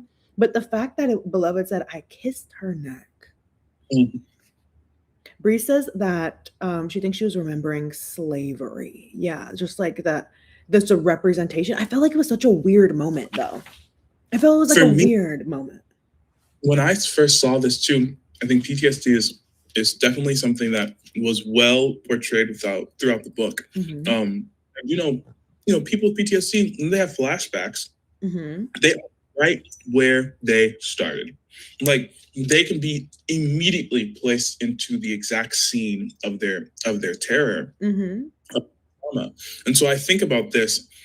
I know Sethe wasn't a sweet home girl from the beginning, right? She had experienced other white people before. So I thought this might be one of those memories. Okay. And it just came and seized her like that. Mm-hmm. But then when Denver was like unsure of whether or not Beloved choked her or not, but now with our conversation already and everybody saying, you know, Beloved is more than just the baby. Beloved is the grief. Beloved is the trauma. This is literally what Bree is saying. If Beloved is grief/regret is what kissed her neck. That's right. I agree. Yeah. Zoe said the same. She thought that it was referencing the iron chains of slavery and the past mental struggles. Mm-hmm. Yeah, I'm telling you, it builds up that. Yeah, ain't that baby. Mm-hmm. What else did I have? I wrote, bitch, what? What was happening? During the turtle scene. Okay. Yeah, with the neck. What was that? I literally wrote, bitch, what? This is literally my annotation. Just underlined it. I'm trying to see if there's anything. Oh, I highlighted. This is another Baby Shugs spot. Mm-hmm. Baby Shugs later on, after the choking scene, had said, except for an occasional request for color, she said practically nothing until the afternoon of the last day of her life, when she got out of bed, skipped slowly to the door of the keeping room, and announced to Sethe and Denver the lesson she had learned from her 60 years a slave and 10 years free, that there was no bad luck in the world but white people. They don't know when to stop, she said, and returned to her bed, pulled up the quilt, and left them to hold that thought forever. Those were her last words. Everybody listen up. She said, and the theme of my life is, it was white people, which is why I will say colonialism is the antagonist. Baby Shug said it. I'm just following her. Like, if we're listening to Shugs and we like Shugs. She said, the last thing I need y'all to know. Bree said, and she ain't tell not one lie. No. I'm like, to see that. She said what she had learned from her 60 years a slave. 60 years. One thing. 10 years free. 10 years free. Probably blind. In a haunted home, mind you. Taking care of kids that aren't her own, mind you. Waiting for a son that's never coming back, mind you, and her 10 years free. 10 years of her cooking for a community and then the community being jealous of her and then ostracizing her, right? 10 years free. That's what she had. Free. Man, free Justice Shugs. for Shugs. Free Zoe Shugs. says Baby Shugs is the go of the book, not gonna lie. No, so yeah. No, so yeah. Okay, in this section, we gotta talk about it. Paul and Beloved. Is this the storage room scene? The back house scene? Because when I read it, I was like, was it more than just a finger or two?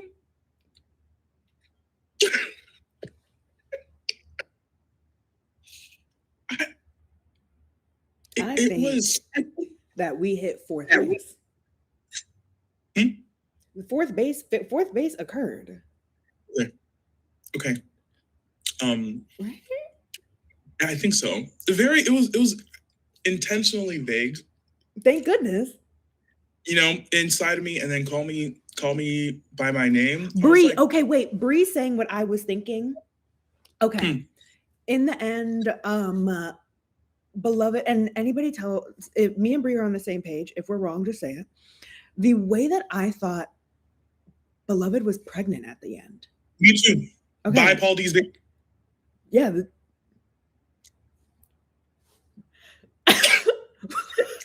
She was real hungry. She was eating for two. And here's the thing. Beloved is like, she's grown, question mark. She's older than Denver. She should be 19, 20. Okay. Old enough to have 4 or 5 kids in this period.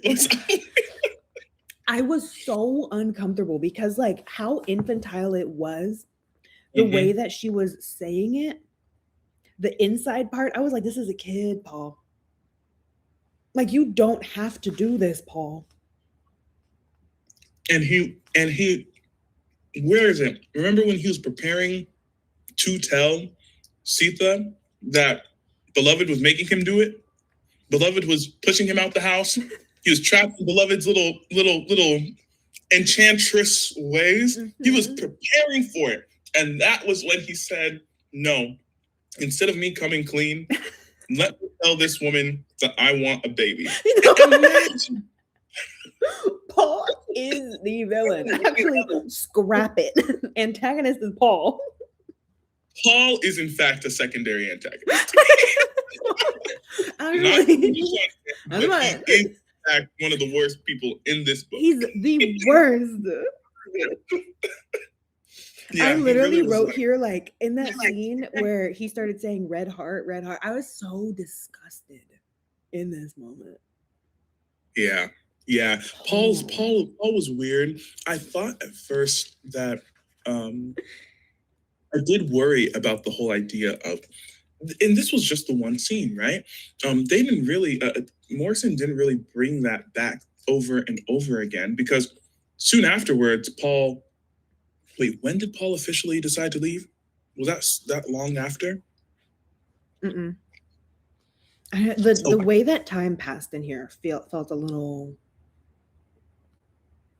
Yeah, I did. I highlighted one portion in the moving stage for Paul, where he said it's at the section that starts, she moved him, not the way he had beat off the baby's ghost, all bang and shriek with windows smashed and jelly jars rolled in a heap.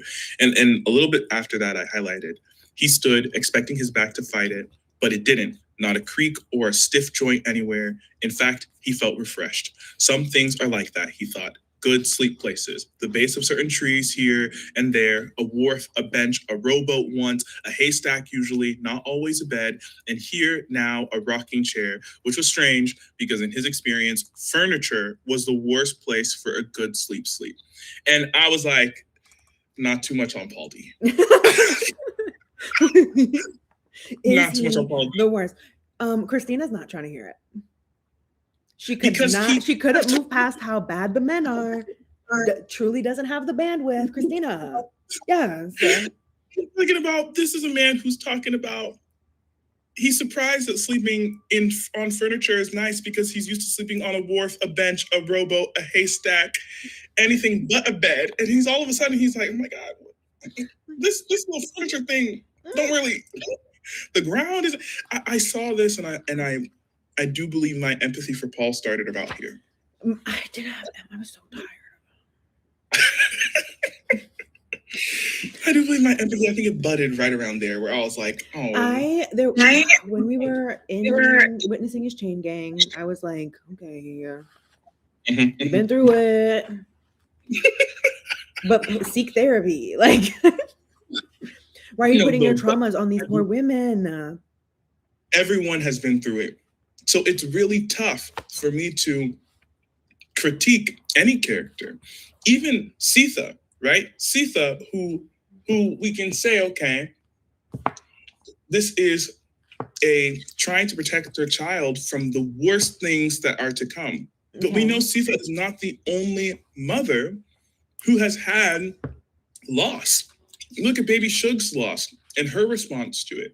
So that's why it's hard for me to try and pin accountability on certain characters when everyone is so deeply traumatized. Like, the playing field. This is the perfect transition to talk about the big instance of that begins with when the 4 horsemen came.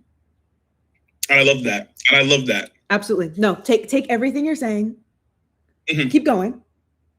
Make sure you touch on this a little.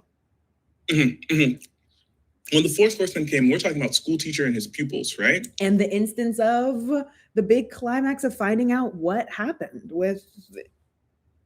It was so, and I need to ask for clarification because school teacher was studying these people, studying these enslaved people, right? Asking questions, wrapping rope around them, taking measurements, having them put animalistic characteristics and human characteristics. And so school teacher was watching these pupils, right? This was an instructional lesson of holding down. That's how I perceived it, of holding down Sethe and so I don't want YouTube to flag us. Holding down Sethe and doing the horrors that were done, right? That's how I view it. I view it as this white man with these terrible glasses and horrible hat on, looking over as these younger white men hold her down.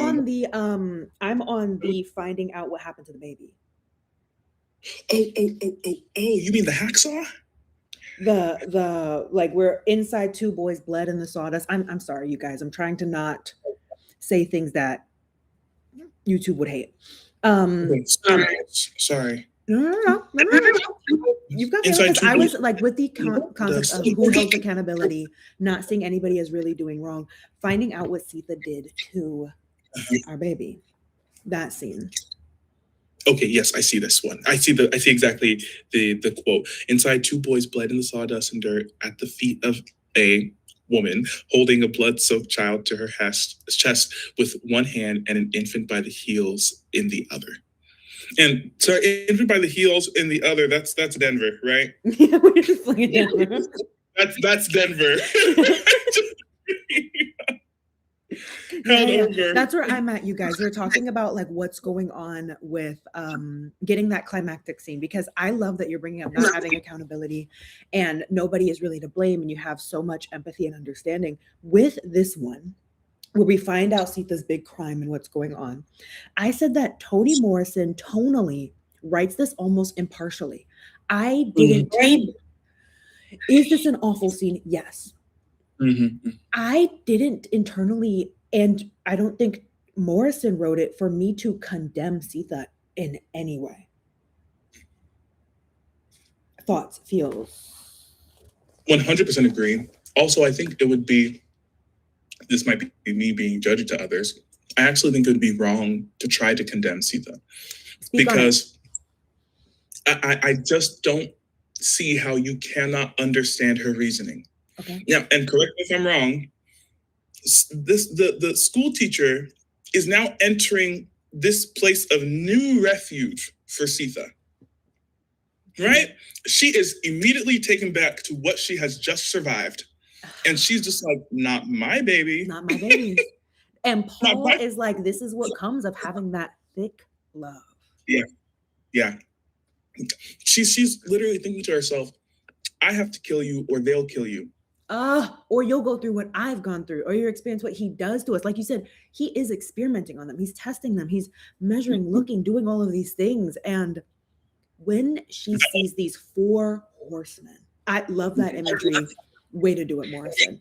That literally, what like that phrase, 5 words, like that one sentence, it's literally one sentence. And I was like, no, you've done that metaphor, that imagery. She sees them coming up. And she can't think of anything worse than allowing her children to go with them. And I am never excusing this action. Don't ever confuse it for that. But I did see her as a loving mother. Oh, this is the greatest. Sorry, not to. Let's compare the idea, because whenever I think about a parent killing, a child, right? I can't help but think about biblical things. I can't help but think about Abraham and his son, right? I can't help but think about taking his son up, getting ready to sacrifice his son to God, and that action there. And yet, this is more love than that. We can't help but think about Christian God and Jesus being sacrificed, right? And this, to me, has so much more complicated, intense love, because this is not a put my child to rest to save the world. This is not a put my child to rest because I'm commanded to. This is a put my child to rest for my child's sake. And can we blame her? I can't blame her. I can't. I thought that building up this, learning about Sethe as a character, there would be a moment that I would feel disgust with her. Of course. I thought that there would come a moment where I would dislike her as a character. This moment humanized her so deeply to me and opened my heart to Sethe as a character in a way that I was like, this woman loves her kids. And I think Toni Morrison wrote this scene beautifully for me to read it and to not be, I'm horrified, but I'm not horrified. I just felt like, no, you're doing what you have to. Christina literally says, it's what happened to the baby is the lesser of 2 evils, unfortunately. Like, what are the decisions? And we know. Oh, Bree said she wanted to go out together as a family. Which we've seen before too. Hey, we Bree, have you're gonna have to leave. Hey, Bree. Every few years, we get a story on the news of like a mother or a father, kids in the car, driving off into a river, right? Like, we all know that this school teacher, because this particular school teacher is nothing but bad news. And now this past has followed her here. She has to do what's best for her family. She is the head of that household. She had to do what was best for her family. And we know the only reason Denver's still around is because she was stopped. Right? Because she was stopped. Because oh my gosh. It was going to be her. In the beginning, I was confused because I thought she also got rid of the boys, and me too. Denver didn't understand that. I thought that in the beginning, that's what I thought had happened.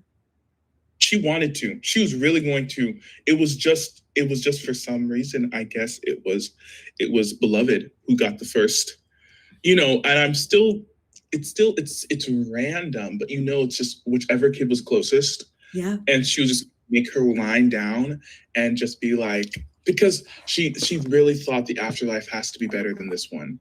Ugh. And that's how people talk about hell on earth. I think about this, hell on earth. It's one of those things where this is me projecting, but there are some Nigerians and I think other African and people of African, of close Nigerian descent who come into this country and they don't really have a good background on Black history, on slave history. It's something that's always bothers me. My parents are doing so much better now, but they also did not have the depth of it all. And so books like this, I kind of want to like force people who come into the country and have anything at all to say about Black Americans to read passages like this. And I'm like, I know this is fiction, but it's based off of reality. No. So read that and just know that this is not that long ago. Okay, and move with caution, because stuff like this just makes me cry. This section gave the singular line that I felt the most disgusted by, and it was, "You just can't mishandle creatures and expect success." It was the school teacher's lesson, right? Yeah. Like, I felt so sick to my stomach reading that line. Yeah. Yeah. Christina says there is so much worth in reading it as a non-Black American person, non-Black / American person, even though you ended up not liking it. No, it's an important book. I rated it lowly as well, mostly because with the rating system and how stars are so difficult to encompass how I feel, there is not a singular thing in my body that can say I enjoyed this book. And so, like, going into rating and how I felt, I'm like, no, this was not an enjoyable experience. This is, like you said, it's almost a necessary experience, and there's necessary things being spoken about here. I did not have a good time reading it. Yeah, and that's the intent of the book. You're not meant to have a good time with this. And that's why I struggled. I was like, I think I'm going to put this slowly, because there were moments I was reading this that I did not want to continue. I wanted to put this book down. My rating for this book, and I'm still kind of dancing around it, but I oh, do hey, Casey, think... you've been quiet. Huh? Casey joined. So, Casey, sorry, one more time? Casey joined. Casey's super cool. Casey is a flight attendant and amazing and cool. My rating for this book is still being danced around, but I do think that it's probably going to land on my solid 4. Tell us. A 4.0 out of 5. Why I don't think I can give it a 5 is because the ending... Too fast. Thank you. I was like, and so now all of a sudden Community is here and Community is successful and Beloved is just up and out. It was not that I need to be satisfied. I actually like endings where I'm unsatisfied in a satisfying way, but I just felt like it wasn't well developed, I feel like, at the end. And that already knocked it down a half point. And then the other half point, I think that I would have to lose, because the second section, that part 2, though there were parts, especially in the beginning, that I liked, the abstractness at the end, it's not my style. I love being able to read it. Can we take a second with those sections? I think we blew past them. Okay. The really confusing ones, let's just take a second with them, because I feel like we all struggled with it. It was tough.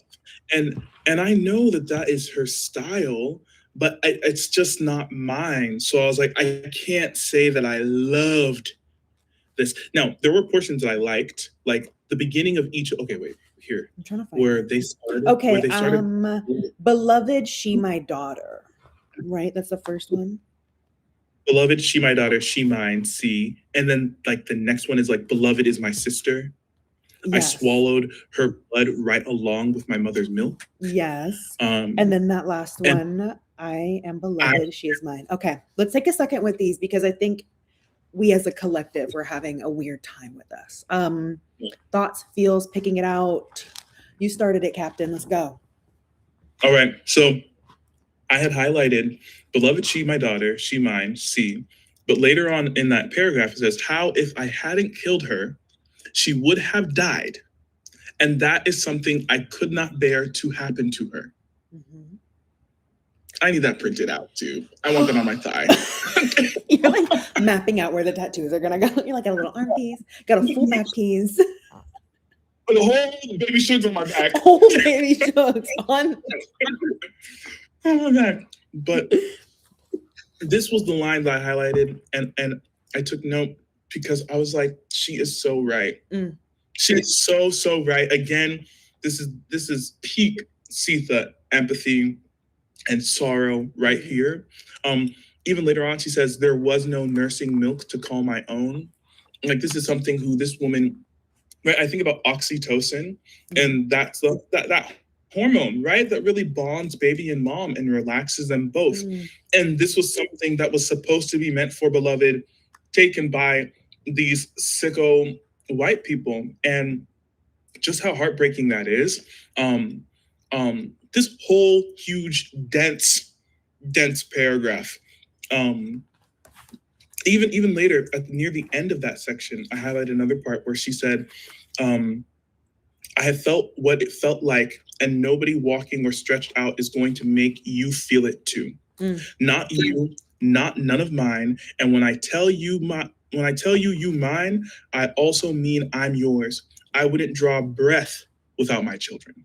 And that's that thick love. That's that thick love. Do you have any thoughts on that, like, last one in the mess of it? The last one in the mess of it. I am beloved and she is mine. Oh yeah. The like most incoherent of the three. I feel like that was a tough one.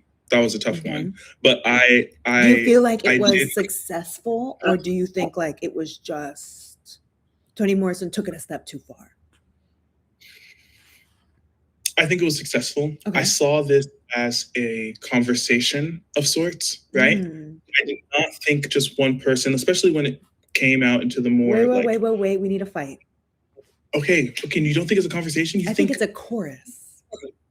A chorus of voices. Okay, not about. I don't think it's a conversation implying people are speaking to one another. I think it's a chorus of voices. Okay. Which this played into my understanding of beloved so much. Okay.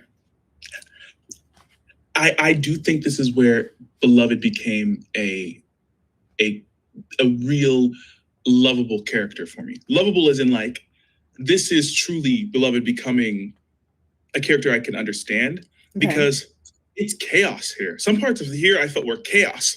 Yeah. And I'm like, of course, this is a 2-year-old who's just come out of the spirit world. How did you feel about beloved before, and then how did you feel after this? Like, did you like her, dislike her? Before, I felt that she was already becoming, before I felt like she was, because this is still pre kind of the fallout between beloved and Sethe to me. And I thought originally beloved was more of this, again, 2-year-old, now grown up, coming to take her place in the home that she belongs in. And I wasn't really seeing her as a spirit that had undergone so much trauma, because in my mind, she had 2 years of quick living, right? And then nothing afterwards. But then to see how much loose thought, stream of consciousness, chaos, sort of this like impulsive thinking and feeling that was really steeped in her, I started to really see her as like, the movies or the books that talk about ghosts, and they just seem like erratic beings without much there. That was the beloved that I caught a glimpse of here, and I was like, oh, this is back to spirit, or even a collection of spirits. Yeah. This is confusion, and it's not her fault. Hold on, there's some people walking outside my window, and usually my dog barks the second he sees a person. I think he's passed out. Okay, sorry. Like, the second I see anybody outside my window, I just emotionally prepare for my dog to lose it. All right. Bree said that this was her favorite part of the book. Truly took it to a 6-star read for her because it's the combination of grief that is beloved. If beloved is the grief of the community, this is the community grief finally being explained in this paragraph, because beloved is the community. The community is beloved. Making this the favorite part of her book. Dominique says that I Am Beloved chapter and the one after reminded her of The Deep by River Solomon. Dominique, we all know I love that book. Literally the horrors of the middle passage. Yeah. Dominique says you really had to take your time and fully support the idea of beloved representing more than the babies. Yo, I'm telling you, I was onto something with that. Was I just coming in spitballing? Yes. Okay.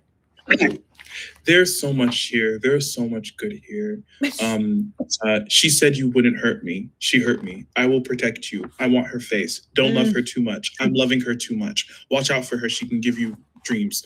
Like, a few of you guys did the audiobook. Can you speak to how you felt about it? I know Zoe did, and I think we had one other person listen to it on audio.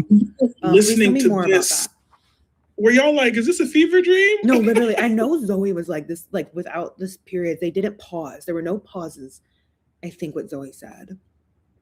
But I think we had one more person do the audio. Please tell me how you felt or what was going on. Even this point, I highlighted another person that pissed me off. I watched the house, I watched the yard. She left me. Daddy is coming for us.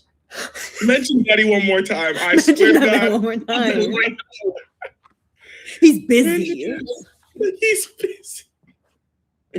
What did I say?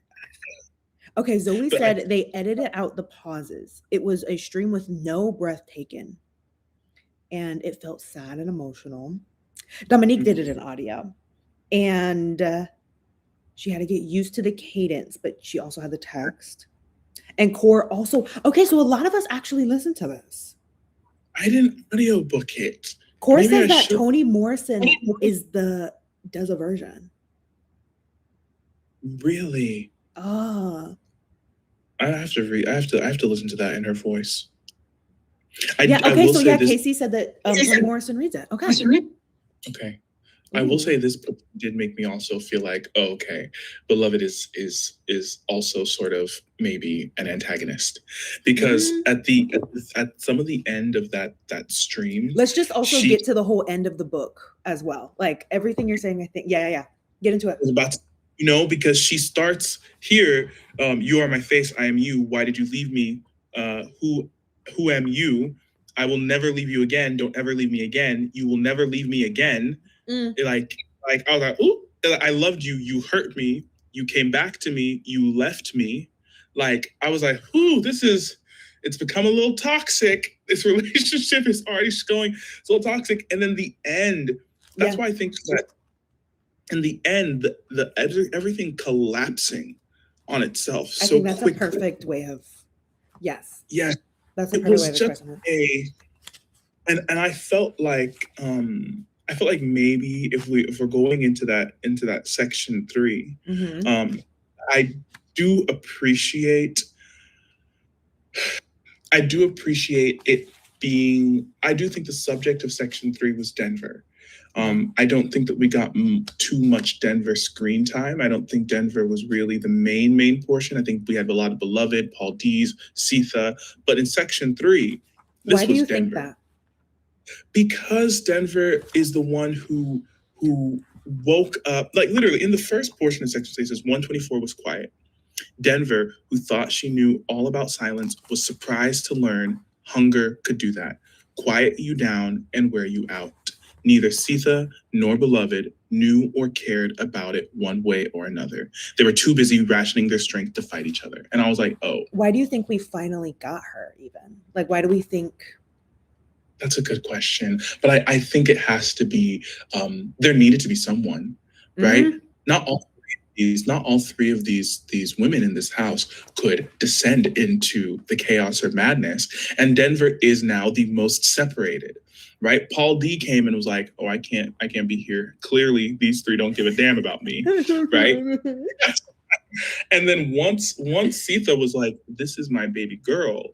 Oh, it was raps. They fell into the cycle that was always going to make Denver. Denver was already okay being the third, because she was allowing Beloved to look at her mom and wait for her mom and go in and walk her mom home. And Denver knew that Beloved would never love her the way she loved her mom. So I think this is just, once it reached that peak, Denver finally became the odd woman out and was like, oh, I've woken up from this trance. Let me go save my mama. We have some thoughts. Mick says Denver's the one who woke up the community again. Zoe's jumping on that. Yeah, Mick is speaking. Bree said The whole book, she was waiting to be seen, and she realized she had to see herself. Bree, Not get this out of being a timeout, Denver. Bree. Not Bree. this I love a little ghostly coming of age story. A ghostly coming of age story. Mick says Denver waking up the community felt like Baby Suge's spirit coming through and being like, "Hey y'all, it's time." Yeah. Man. And the community was an antagonist. The community was the lack of community was the antagonist. Lack of community, but I still want us to talk about why did they get envious when Baby Suge showed out? Baby Suge was like, I can feed people. Them. Even them being mean to like Denver. Hey, be nice to this little girl. She's a child. I felt like here though, that's why I consider Denver my main character. Is because I believe in that. She wanted to be seen. When Beloved came, Beloved still didn't even really see her, and Denver thought that was enough. Paul D came and chased away the only ghost friend she had. And I felt for Denver throughout the book. Denver, who is the last child of 124 standing, right?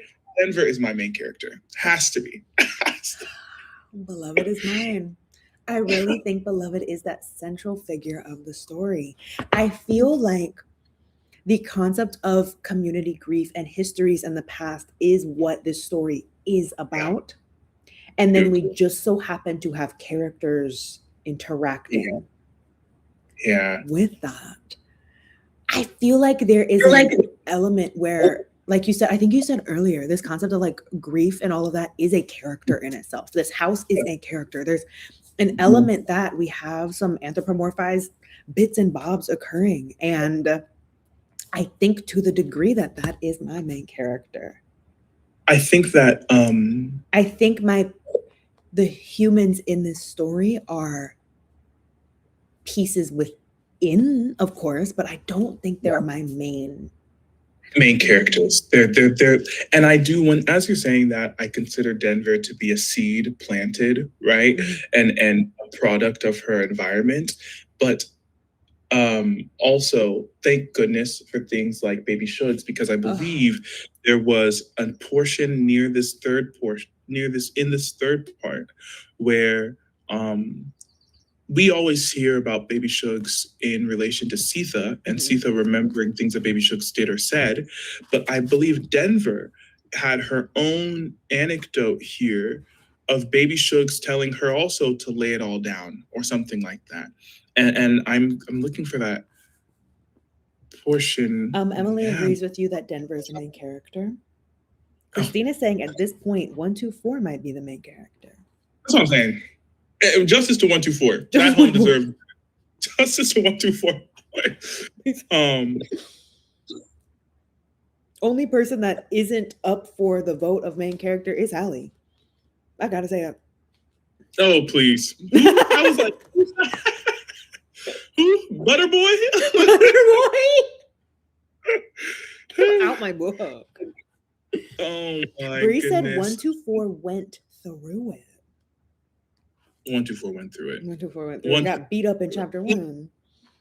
There is another portion here and that I highlighted where it was Sethe and it starts off with saying the best thing she was her children. I mean, it was just Sethe's love for her kids. Sethe's love for her kids is There were moments where she would check Paul and be like, don't talk about my baby like that. There was never a moment where I didn't question her love. There wasn't a moment where I didn't question her love. And that's the only way to write that's the only way I feel like to write a book about a mother who takes the life of a child, is to paint her as the most child-obsessed mother that may have ever existed. Right?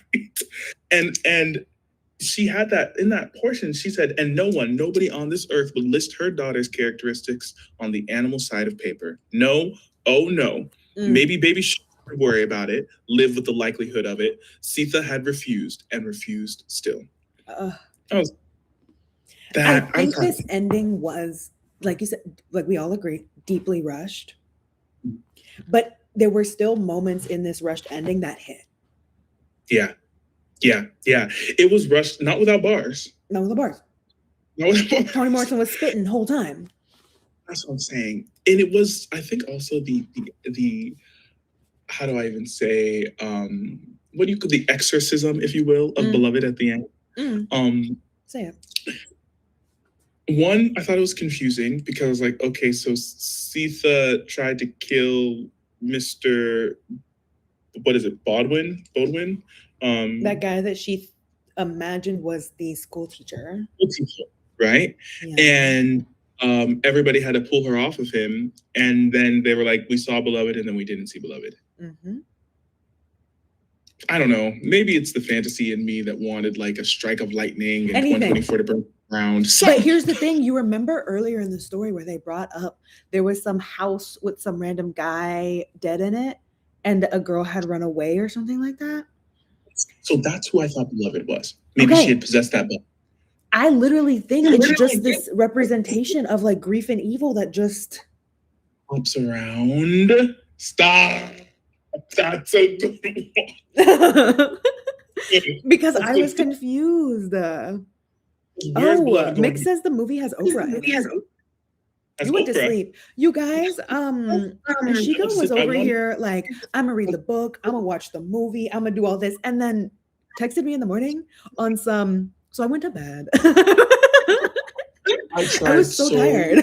Hard, but it was so Fridays. I like to cook clean after work. I've been picking up a lot of overtime because money's tight, right?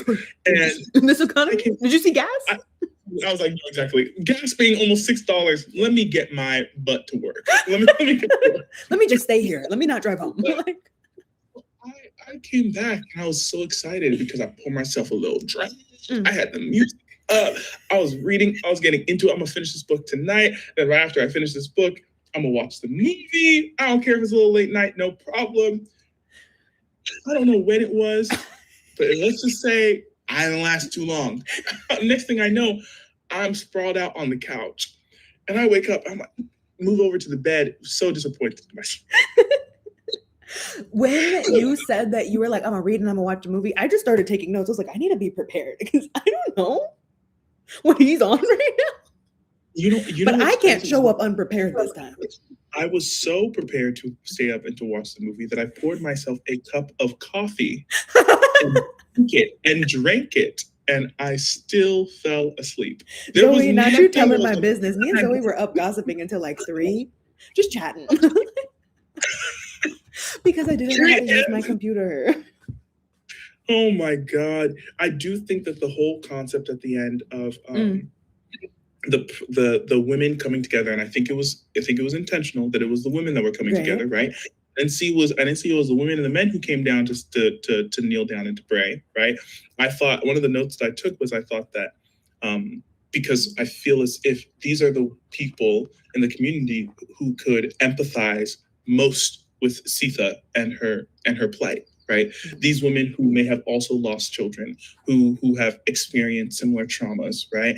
And once they finally got woken up by Denver's rallying cry, and they were like, "Oh wait, one of us is actually going through a tough time and being beaten by her dead baby. Let's go and exercise that home." I thought that was significant, and I liked that. I'm not sure I'm a super big fan of the scene of a huge group of women coming to a house and kneeling down and praying. It seemed just a hair on the cliche, corny side, right? But I did appreciate the portion where she talked about some didn't come, some didn't believe, but still a good group came in and knelt and did what they could. I thought that was beautiful. The only final note that I had at the end was, of course, masculinity is this big topic throughout. And you said earlier, and I just want to emphasize that who chooses masculinity, who defines it for you. And in this book, very specifically, for a Black man in here, masculinity is something defined by his white owner. And then it's just struggling to fit into a box not made for you at all. So I started off with thinking about how masculinity isn't inherent, mostly because masculinity is outwardly defined by whoever is in a seat of power defines what masculinity is for you. and then decides if you can be a part of it. Then I started thinking about, while masculinity is such a big theme in here, did I feel like femininity or womanhood was touched on in a way in here? And all I got to thinking about it was this concept of motherhood is definitely brought up. I don't know if Yeah. femininity and Yeah. womanhood, but motherhood. And it really felt like motherhood was something done unto you versus something you embody or is defined, or it's something done to you. And then from there, you just choose to love your kids. I think you're so right. Femininity, I don't think was explored.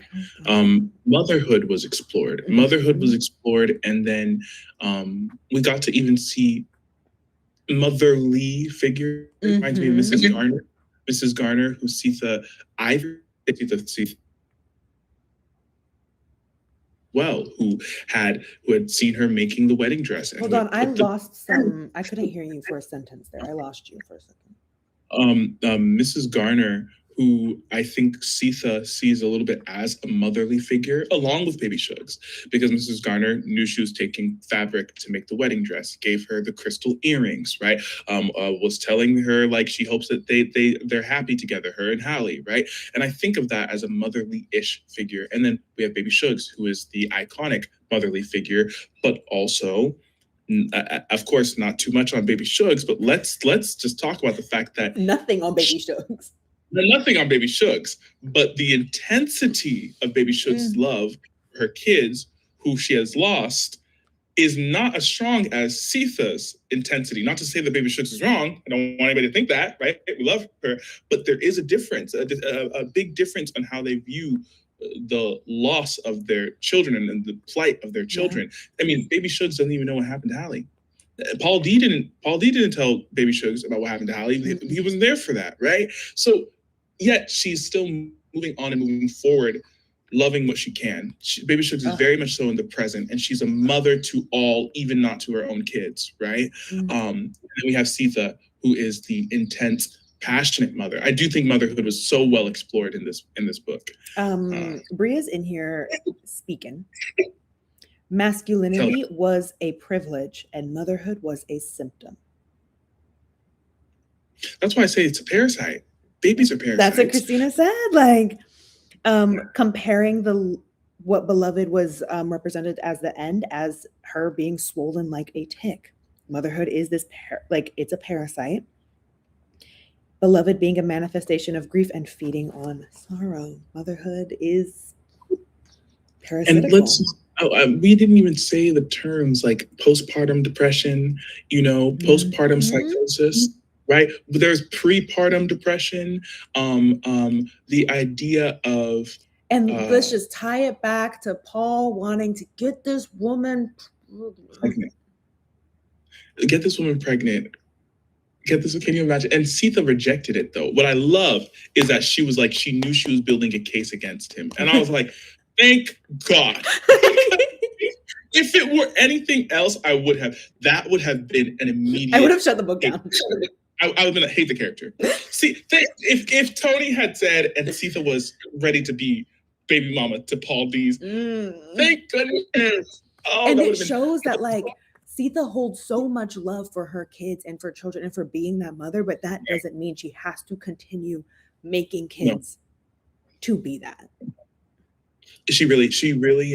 And I don't even tie it to necessarily her loving Hallie so much more or having such a deep love. It wasn't loyalty to Hallie even. It was just like, this is what I love and this is who I love and this is how I love. It is her children who got her out of Sweet Home.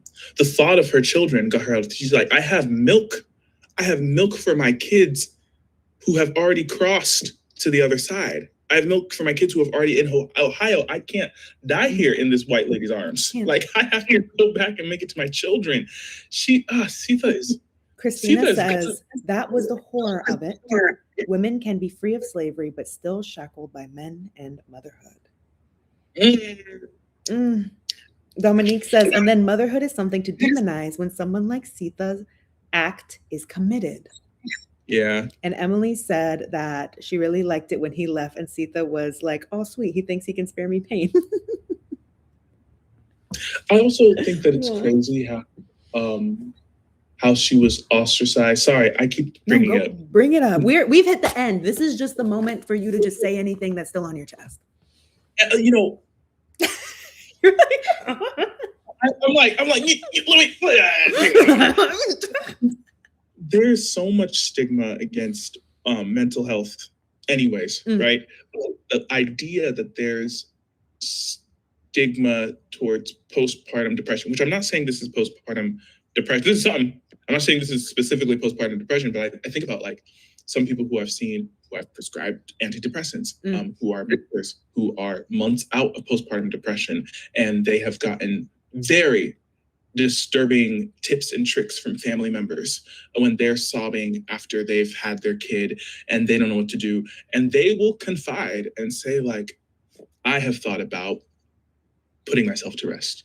I have thought about putting my child to rest, right? It's not that it's common. It's not, oh, every single mother who gives birth is destined to have those, but it is way, way, way, way more common and something that should be talked about so much more often. In fact, one of the things is we put the Edinburgh depression sort of scale to check for postpartum depression up to like a year and a half after the woman has given birth, because we keep catching it, you know.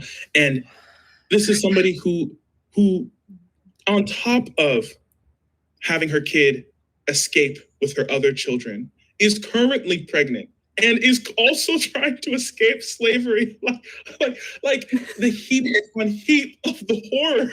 Like it just doesn't stop. It doesn't stop. So at some point, you just have to be like, Do you feel like Toni Morrison wrote this book in a time period, like I said, from in the past? However, she's talking about horrors that we still have not escaped at all. I think that we have not escaped the horrors of the imbalance in the family unit. I think that's the biggest horrors that we have not escaped. That's why Paul D thought he could come in and have a baby with her and likely leave, as he did with the other women that he has been with. She even said it. She's like, he probably has other kids. Like, and the thing is, like, Paul D was out here with the cows as well. Like, we're not just gonna blow past that. We're not gonna blow past that.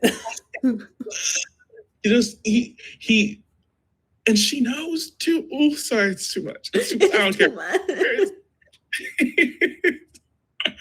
But I think that's one of the horrors we haven't escaped is the imbalance. I think one of the other horrors we have not escaped is not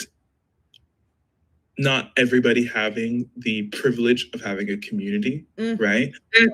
Not having a community is a horror, which is why things like this exist. I mean, look, you have the Fable Book Club. Like, we are discussing this book as a community, individuals typing, us talking. But I feel like, especially pandemic-wise, but even before the pandemic, there's too much of this, and I do believe it's a Eurocentric, hyper-individualistic culture where it's like, I can do bad all by myself. All I need is me, myself, and I only need to live alone. Yeah, I don't have any friends, but that's all right. People disappoint me. And how that is a nightmare. Like, you will be haunted by loneliness, as Denver was haunted by loneliness until she was freed by connecting to community. Say everybody was haunted by loneliness. Everybody's haunted by loneliness. Everyone. Denver. I'm sorry, Denver. Paul self-imposed. No, not too much on Paul D now. He was suffering, self-imposed. He could have done good. I would say that even Sethe suffered from a deep, deep sense of loneliness, but again, self-imposed to a degree, deeply self-imposed to a degree. A disconnect from herself. I think her loneliness took a different level. Yeah. Loneliness definitely is an antagonist in this book. This is a quick aside. I have to talk about Miss Garner. Mrs. Garner. You had a lot of Miss Garner thoughts. This is your time. I just had to, Mrs. Garner. I know I just, went on praising her about being a mother figure, right? Sure did. But but who called school teacher? They said they're like, why did Mrs. Garner call school teacher? Because at the end of the day, this woman, this wife of a slave owner, this slave keeper, could not imagine herself being the only white woman on a property with Black people. I know they're saying, oh, well, they were probably, the community probably pressured her, all this and that. She made that call. And you're going to tell me that she didn't know? Isn't that an in-law of hers? She didn't know how school teacher was? Here's the thing. Even if you're not the one committing the horrors, to stand aside. Well, now. I don't care that I think she had hypothyroidism. Not you. We've diagnosed everybody in this book. Sorry.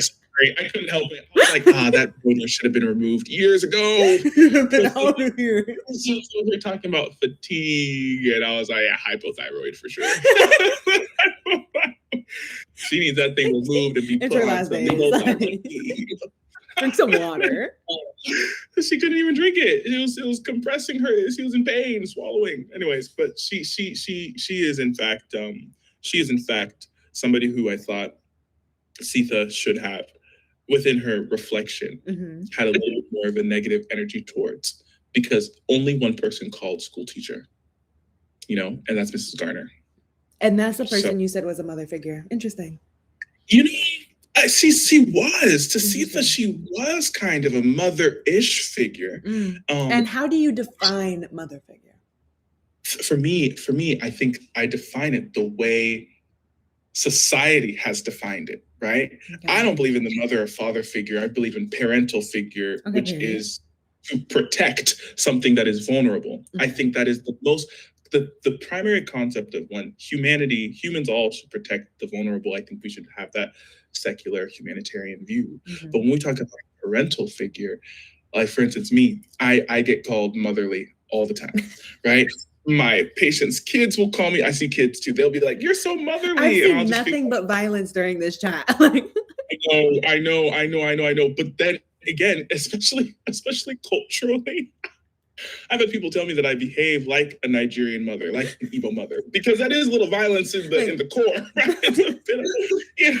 But I think of motherly or parental as, I see something vulnerable. I'm not going to get anything back by protecting this vulnerable thing. That is, I think, what our current social norm is calling motherliness, because motherliness is sacrifice. Is it not? Has the world not defined motherhood as sacrifice? Did you say you thought Amy Denver was a mother figure as well? Amy, no, I didn't. I don't think I saw Amy Denver as a mother figure, but I could see that. I don't disagree with that. Okay. I was just checking. I don't disagree with Amy being a mother figure. A little brief mother figure. A little midwife. She literally has a child named after her. That's what I'm saying. Godmother Amy Denver. Godmother Amy Denver. No, I feel like reading. I love that you have thoughts on Mrs. Garner, because I was just kind of like, wife of a slave owner. I blew right past her. That's why I was like, oh no, say your thoughts. I don't have any. Say again? I don't have any. Like, I'm glad you do. I could not stop thinking about how we needed more people called out. School teacher was not the only white villain in this book, Was there any white character that wasn't a villain? No, valid. strong point. I do believe we didn't even have not too much on Amy. Okay, Amy was white, right? Right? Was she not? She was white. Are we questioning that? The way she was, she's just a little white girl going to Boston, running away. She was sick of what was happening in the South. She was her being weak. I don't think I have any untouched thoughts. We hit this. I think this was so much fun. I don't think I have any other. We hit every little bit. No, we hit this. I'm like scrolling through some of the like tabs that I have to see if there's anything. I had a lot of notes on like. Mhm. I do have one thing. No, go. No, this is your time. The end. Mm. The end, which Paul D came back with a bar. Came back with a bar. Okay. And boy. he had said, Sethe, he says, me and you, we got more yesterday than anybody. We need some kind of tomorrow. He leans over and takes her hand. With the other, he touches her face. You, your best thing, Sethe. You are. His holding fingers are holding hers. Me. It's kind of like this, like, one, it shouldn't have been coming from Paul D because Paul D doesn't have any right to be spitting wisdom. Didn't you leave? I'm like, you're here as she's on her baby Sugar's deathbed. All right. So you can probably, I don't know. I know they're going to sell the house, but maybe he'll inherit it, whatever. But I thought that was just really, I thought that was really big. I do think that Sethe has the tendency to consider her children's lives greater than her own. Mm-hmm. I think it would be incredibly difficult for her to consider her life even equal Do you feel to that like of she saw them as separate, or she saw her children's lives as replacing her? And talk about it, because the second chance that comes with having a kid, the parent that wants to have a child to have the life that they did not have, right? That is so true. They are the multiverse versions of what she could have been outside of this horror. Yeah. And I don't think there was a hierarchy of Sethe versus her kids. I think that once she became mother, Sethe no longer existed. She was just fighting for her own future life through them.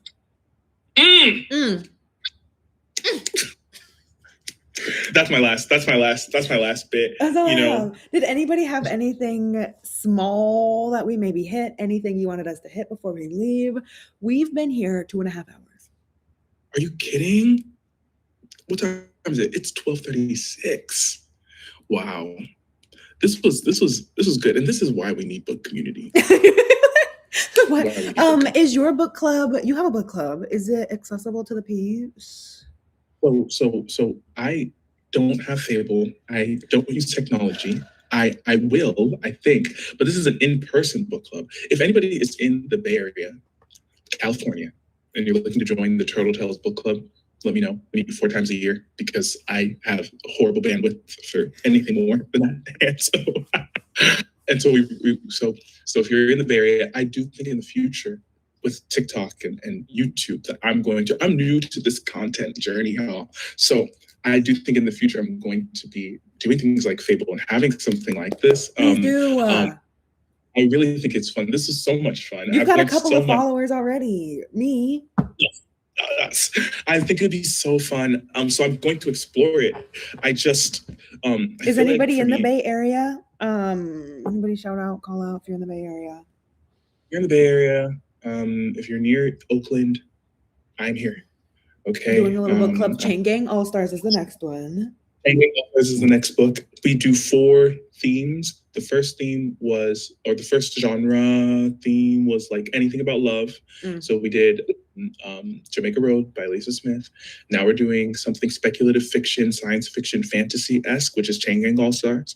The next book after that is going to be something diasporic. We're hoping a translated book. We haven't chosen yet. And the last book of the year will be horror/thriller. Yes, so I don't read a lot of horror thrillers, so I'll be looking at a lot of your... Do you have any thoughts about what you might do for that?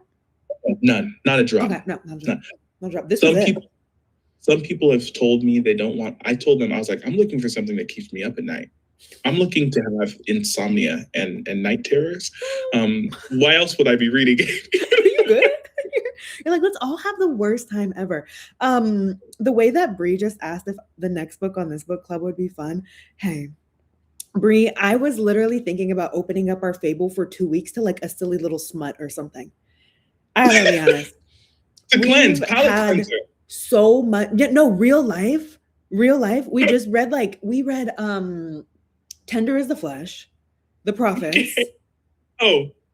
Now Light reads. Nothing but pain. But you guys know I don't read synopses. I'm going in lost all the time. And I love that. I went in lost with this book, and I really enjoyed it. As you should, though. Bree says like Ice Planet Barbarians or something. Okay. If like, okay, on the YouTube like page, I'll put up a vote of something silly goofy. I just did my haul. You guys just saw my haul. So if there's any books on that haul that you want me to open up our Fable to just a good hangout time, let me know. As I'm open to that. I was literally telling Zoe that I'm about to watch nothing but Studio Ghibli today because I'm feeling pain. So I was supposed to, I just started this job, so it's been kicking my butt. But I was supposed to try and reread I Know Why the Cage Bird Sings by Maya Angelou because the No Name Book Club is today in my area, and that's the book that they were discussing. Okay. I did not end up. I was like, you know what? I think I can only take one Black woman. When is the meeting? The meeting's in like 20 minutes. But it's no problem. I already said I wasn't going to go because I need to process. You need some fun. You need another little sci-fi chill little thing. I saw exactly after this, and I'm thinking. No, but you've also been in a reading slump, haven't you? I have. So this being back to back bops, like Rosewater, and then this one, Rosewater, I do feel like back. Also, I just finished the audiobook Black AF History. Like 3 bops back to back have been really good. I do need something that's going to make me giggle though. I haven't giggled in a while. So hold on. I feel like Ice Planet Barbarians ? It's just the picture. It's just the cover of the book. It's just the cover that I can't get through. And I know, don't judge a book by its cover, but this cover, judge it. Hot flaming garbage of a good time though. Like I'm looking at it right now again, just oh my God, and I'm even seeing fan art for it. Oh Lord. Like I can't think of like something. It's too much. Bree said that after this she needs some SpongeBob or something. Yeah, SpongeBob would be worth it. I think SpongeBob, go and get like a burrito, get a Coke, right? Sit down, a little walk outside. I don't know what the weather is like for y'all. It's beautiful after here. This, no, you guys, we do need more fun because this was horrifying. In a very grateful way. The fact that you rated it so highly, I am worried about you. No, so a lot of my book friends have let me know that I have a problem.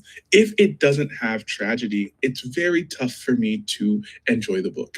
And if the book has a happy ending, it's likely not going to get a 5-star out of me. So I do consider this book's ending happier. Take off a star. I don't like to see Black people happy. Okay, check. Like, no. Cancel. That's why I like the Poppy War trilogy, because horrifying end. I haven't read it yet. No, you know what I'm starting? I'm about to start the 5th season. Have you read the 5th season trilogy? Oh, my tragedy queen. You've read it? N.K. Jemisin, yes. Oh my God, yes. Don't tell me anything. I literally started Monday. So it is an enjoyable read through and through. I will say, in the first I was a little confused. Okay. I was like, what's going on here?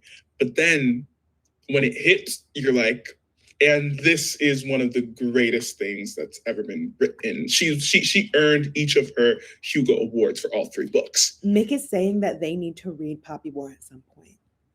So with Poppy War, I will say the first book, she's younger, the author is younger, and you can kind of tell because it kind of oscillates between young adult to very adult. And I thought that was a little disorienting. Is there a lot of time between each book? Like, did she? I think she did take some time between the first and the second book is what I think. A lot of people like the second book most. The third book, though, it was like bar after bar after bar. Really? There are quotes from characters in the third book, and the main character really steps into her power in the third book, and you just eat it up. And is the ending Poppy War above 5th season for you?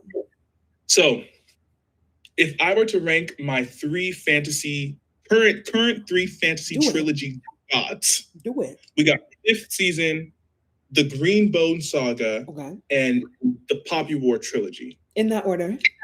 So in the order, let me think about this. Oof. I'm going to put fifth season at the top. Oh. Only It's gonna hurt me then, knowing you a little bit. It's a happy story. The fifth season does tragedy really well in that it's anyways, I won't say anything. I won't say too much. Don't do it, because I'm starting it Monday. I'm trying to film a vlog with it, so I guess I'm just gonna cry on camera. No. Not at the beginning. Okay. Actually, yes. The fifth season doesn't waste too much time. The little bit that I know about you, the way you said not at the beginning, don't trust it. They're all tragic. I will say the Green Bone Saga, I'm surprised that I like it. I love the book. Zoe said that there will be tears. You guys. There will be tears. Absolutely. In each book. How do you feel about the ending? Of the fifth season, the first book, right? Or the trilogy. Mm-hmm. You think, wait, what'd you say? So how do I feel about the ending of the first book or the trilogy as a whole? The trilogy as a whole. Oh, I won't say anything because you know me too much for me to speak on my thoughts. Because I know I was about to immediately know if anybody was happy. I was about to immediately know. If I say anything, then you know how it ends. So I can't say anything because I've given too much for myself. Bree, yes, we're gonna cry on fifth season. I'm starting it Monday. Please. How would you guys feel if I just opened up the book club to the fifth season first book for like a week? So I can do it. And the fifth season, I will say, oh no, it was it's some of the best character work I think I've ever seen done to me. And I don't know if I'm being dramatic, but the fantasy world, the fifth season, and then the Green Bone Saga, excellent characters. Brie, you remember 3 seconds ago where you were like, let's read something happy and have a good time? Do you remember that? I'm so weak. Is Brie pro reading the fifth season? The fifth season is a good time. Brie's ready to jump in. Like, buddy, read it. It's a good time. Okay. And especially once you get it, I don't think one of the things is the magic system is not too crazy. Do you not like Robin Hobb? I have Robin Hobb sitting. Never read Robin Hobb. Oh, I know. So you don't read fantasy? The thing is, though, I like fantasy the most, but it does not actually seem to be the highest quantity of things I read, which is odd. I really do seem to keep it quite balanced between fiction and nonfiction and fantasy. Really? I think, question. Have you read Catabasis? Not yet. I've heard nothing but smoke about it. Yeah. I don't think that, I like the synopsis. I think I've heard the synopsis, but I haven't read it. And one of my friends did read it and that said it was a good book, but it wasn't like overwhelmed with love. And that's been delaying me from reading it. Brie loved it. Loved it? Okay. I will read it. I will.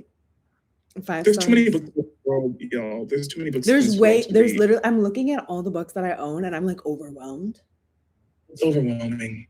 But that's what's happening. I'm so excited because I felt like a lot of my reading so far this year has been like, I've had good books, but nothing where I'm like, this is my entire personality. I need to speak on it today.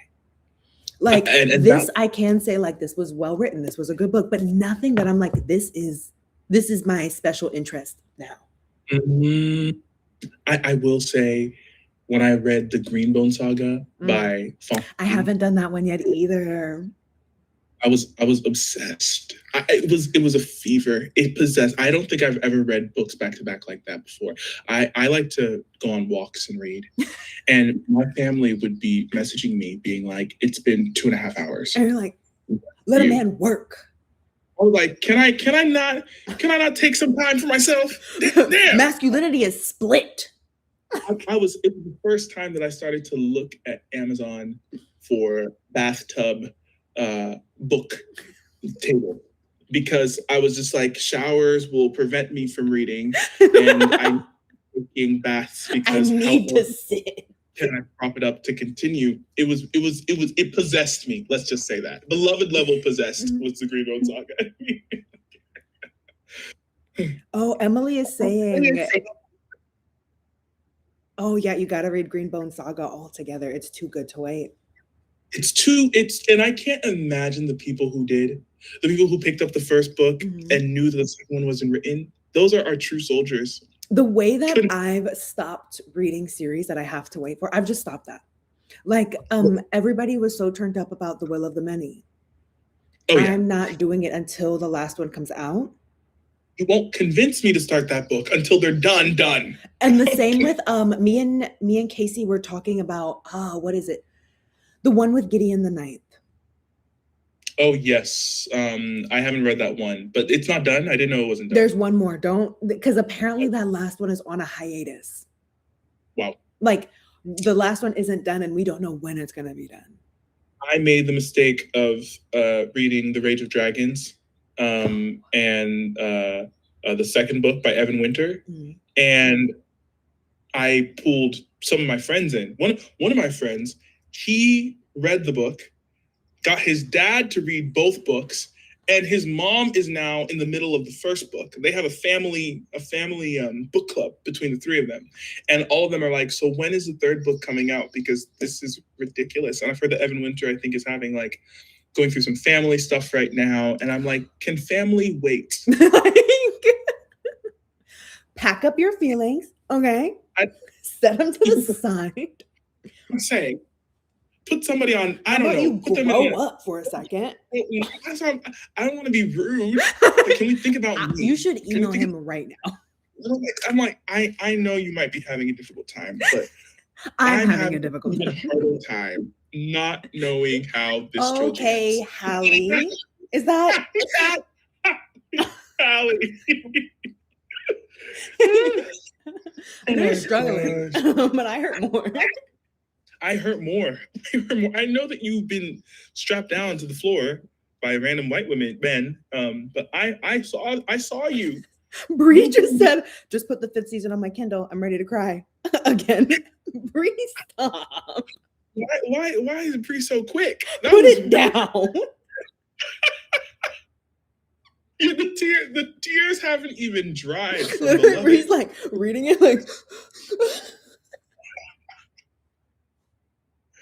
And the thing is, though, the 5th season is complete. So Cora is also on team Marlon James needs to get it together. Marlon James? Mm-hmm. Not author of... Is that not Rage of Dragons guy? No, it's Evan Winter. Oh, who's Marlon James? Marlon James is the writer. What are you reading? Oh, yes, Black Leopard, Red. Is that one not done too?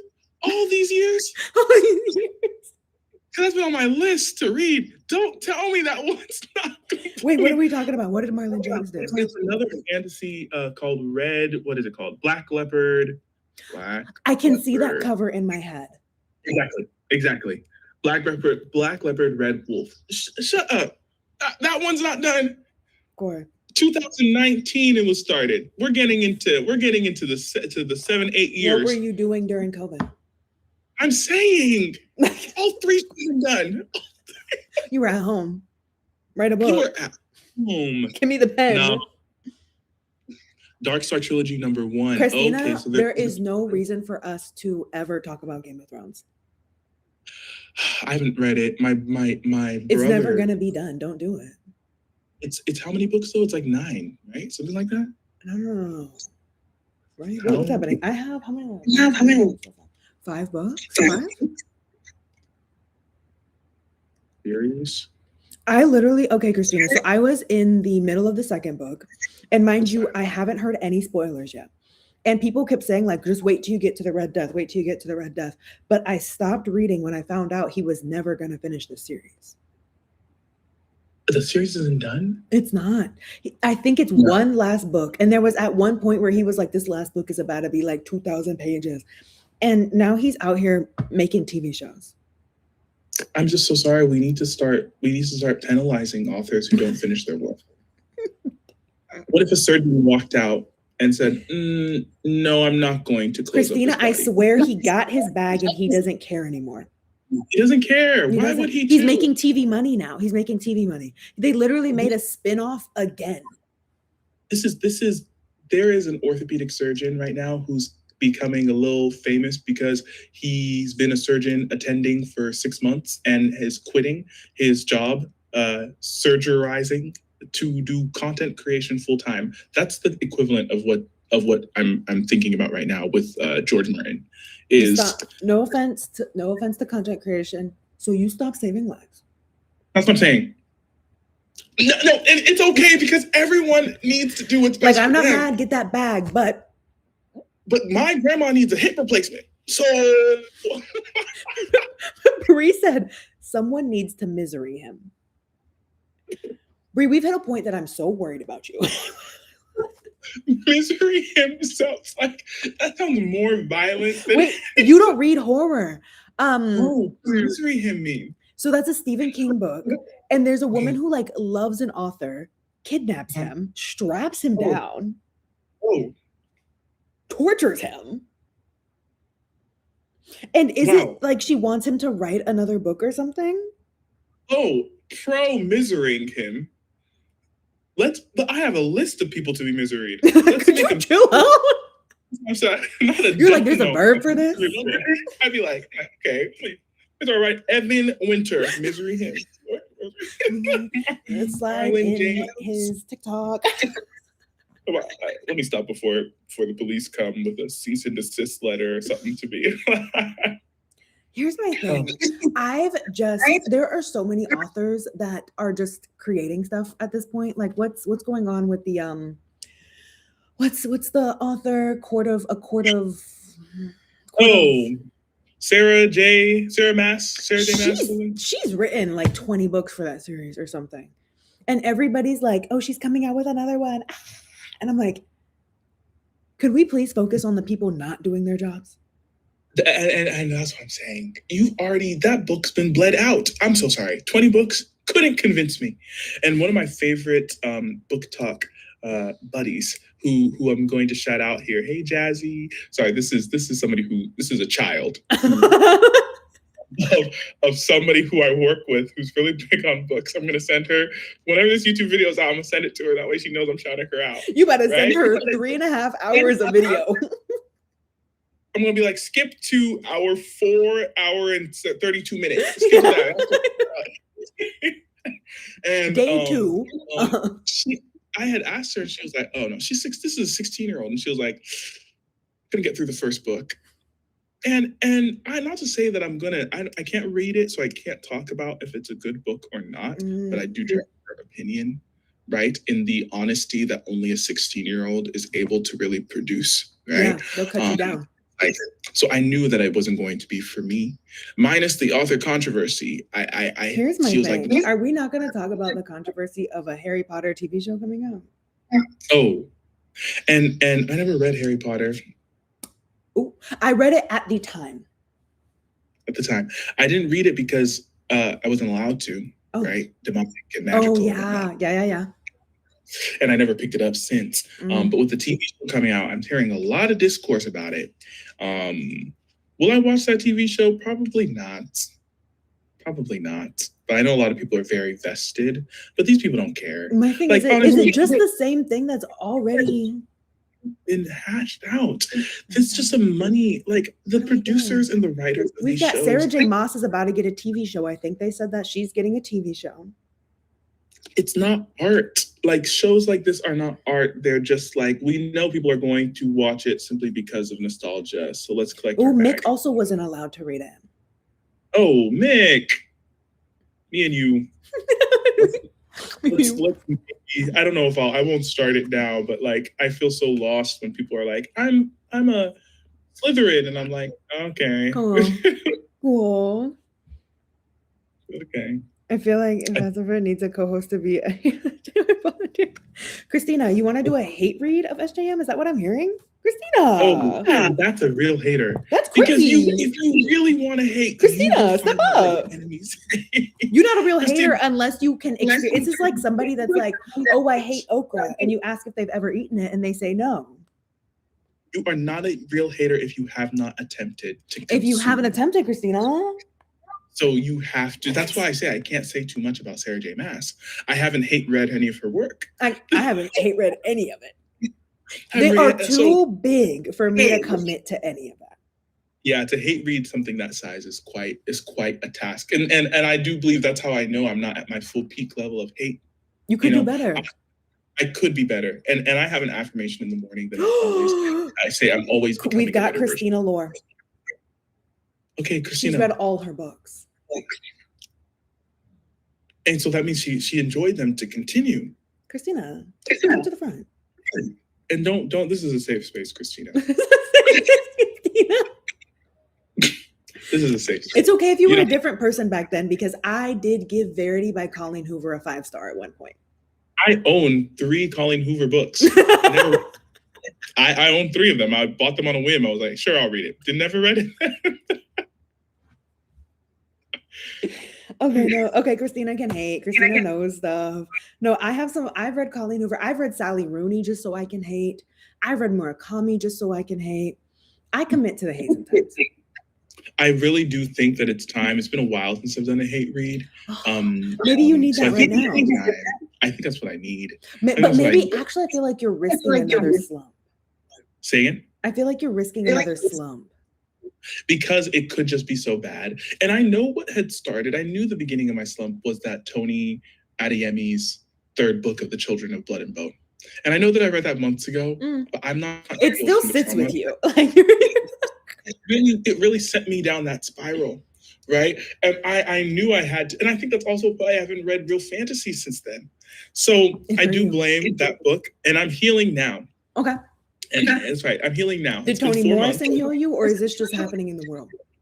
Toni Morrison surely didn't heal me. Okay, I was just checking. Toni Morrison for sure gave me a book that I found intriguing, for sure. But Toni Morrison did not heal me. Do you think has this convinced you to read more Toni Morrison? Oh, 100%. Really? I love a dark book. Like, I love something that makes me feel disturbed. And I felt disturbed, And so now, I'll be honest with you. No, because I had such little knowledge about what sort of topics Toni Morrison writes about, right? And because this is my intro to her work, I now see that she is a blood sister of mine. Like, now I'm like, Toni, cousin Toni? She writes for me. If this is just one glimpse into her dark mind, I am unbelievably excited. You have 2 votes to do The Bluest Eye next. Okay. So when I hear things like Beloved, Bluest Eye, Jazz, these are such positive sounding titles, quite deceiving. Oh, Emily asks how I feel about The Bluest Eye in comparison to Beloved. Do I have The Bluest Eye in front of me so I can grab it? I don't think I have it over here. I think that I rated The Bluest Eye more highly than I did Beloved, for sure. I do think that Beloved is more successful in what it attempted to do, but it's successful because of things like a quick and choppy ending. I think it succeeds in its intent, but that doesn't necessarily mean that it's the best representation of those things. And then I do think that Beloved hits a little point for me where it's like, this is trauma for trauma's sake. In some of the moments where I think Bluest Eye is, for me, a higher rating because it was so small to have done so much. Beloved, I got fatigued with this book. I'm going to be very transparent. I was fatigued with the length of this one. I do think for me, the beginning was a harder start, a rougher start when I started the book. I felt very much that there was a large activation energy for me to get into it. But once I got into maybe the first, I really do believe after the 25th percent mark, it started blowing by. There was a little moment, I think, before we got the kind of more literary writing, the more prose writing, where I was again slowing down a bit. Yeah. there was a moment again where I had that traumatizing Paul backstory that I was like, you guys, I want to put this down. Like, the Paul backstory, that's why I said, okay, maybe she too was like, maybe it was her editor. So, I always wonder how much of a role editors play in this, because maybe her editor was like, all right, Toni, not too much on Paul. And Toni was like, okay. He's hurt. He's hurt. He's sad too. He's not just... When he had his little post-nut clarity moment, I was like, I don't like this guy. And she didn't either. And Toni didn't either. I'm positive an editor was like, Toni, chill out. We got to make him human. Toni, come on, Toni. Toni got broken up with that week and then was like, let me write Paul then. That's right. And then he slept with her and wanted to leave the next morning. He ain't shit, ain't nothing. That's right. Don't know how to treat a woman. That's it. It wasn't even good. Christina, you know what's so crazy about you saying Intermezzo is one of your favorite reads? I DNF'd it, but I have a friend that said they're sending it to me because they are so convinced that I'll like it, which feels like abuse. I actually bought it from one of my local bookstores, returned it in 48 hours because they have a 3-day return policy. And I said, you guys can have this back. And my friend is like, I'm gonna send you another copy because you're gonna like this. I refuse to believe it though. I do think that I am now really big on the take time to binge at the beginning of a book. I have found that to be my case, that I need to sit down uninterrupted 3-4 hours and read a book at the beginning. And that is what is necessary to pull me in. For some reason, I do feel too quick to DNF things that are, even this Rosewater that I keep talking about. I wasn't a big fan at the beginning. I thought it was a little bit odd, but I had a lot of time. I was on a solo trip in Seattle, and I was like, let me just sit down and let me just read. Oh, because you went to, was that the Blurred Con? Blurred Con. That's right. Blurred Con came the week after. Blurred Con came. Blurred Con came the week after. Wait, I finished. Oh, that's such a good point. I finished Rosewater on the plane to Blurred Con. Okay. But had a time. That was just a good couple of days. It was just a good couple of days. I had a blast. Let me tell you. Those people were good people. On the freakier side, I was warned by that. But it was wholesome for the most part. But it did seem like there was an after 10 p.m. that you participated in? No, I said I'm here for community. I'm here for that's community. I was like, I'm here for the PG-13 community for my first time, for my first go around. I'm just here to enjoy and dress up and take pictures and eat food. Right now, next Blurred Con, maybe I'll explore more of community. I want, maybe I'll have more exposure. Okay. Yeah, quite the time. were you like in my head? You've watched That's So Raven, right? Oh yeah. Okay, you know how she would go, "You nasty." Yeah. No. There were certainly a couple of times where I was like, oh. You're like. No, actually, I was just like, let me put my shirt back on. I don't know why I took it off. Not to victim blame, but you being like, you guys are nasty. Let me take my shirt off. No, because that was me. I came as Ace. Not to victim blame. From One Piece. I am Hallie. I came as Ace from One Piece. And I was like, wow, everybody here is just freak. Not everybody, but it was a really good time. I'm going to DreamCon actually in July, which is the bigger version of Blurred Con, the one that Meg Thee Stallion was at last year when she announced her anime. Do you have your outfit prepared? Not yet, but the author of the Broken Earth trilogy of the 5th season, she is going to be at DreamCon. I say you shoot your shot. Oh, I'm gonna be on my knees. I'll be like, if you need a dog, I've been told I can bark.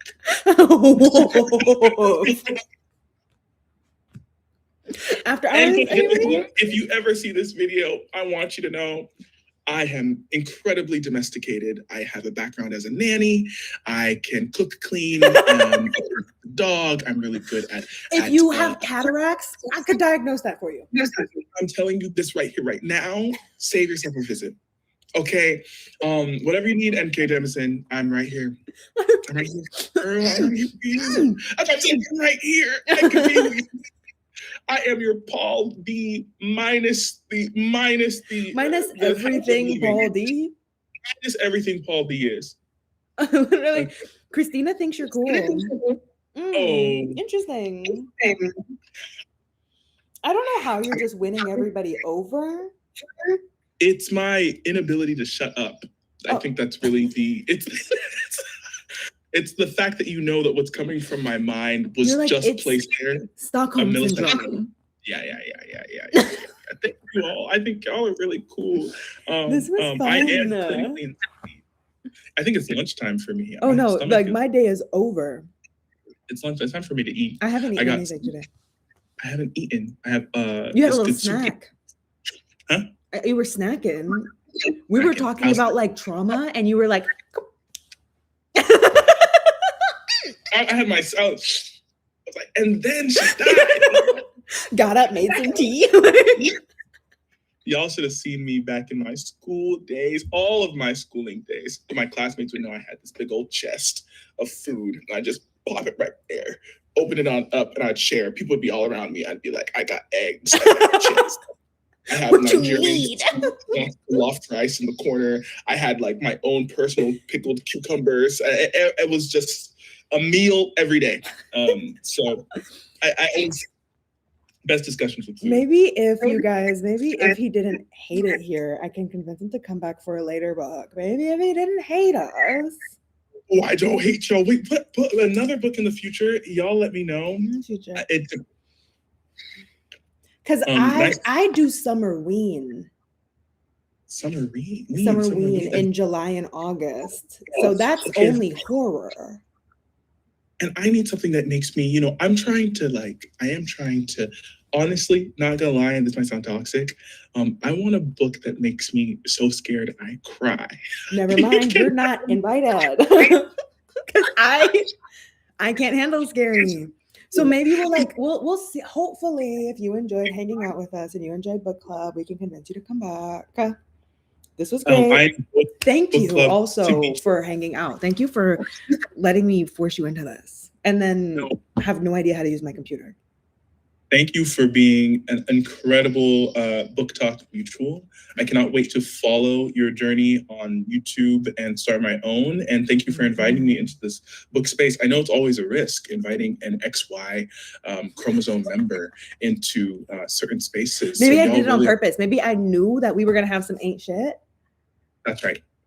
And I wanted to put you on the spot. Be like, so this is what y'all do? And it is. And Paul D is quite mild, honestly. Paul D's so mild compared to what I've heard. Just what I've heard though. I've never. Me, I'm loyal. I'm a home man, I'm a family man. Do you hear that, NK Jemisin? Do you hear that? NK Jemisin, even if you are married, you should never let your husband stop you from finding your next husband. NK Jemisin. And on that note, all right, you guys, thank you for being here. We'll see you next time. Bye, y'all.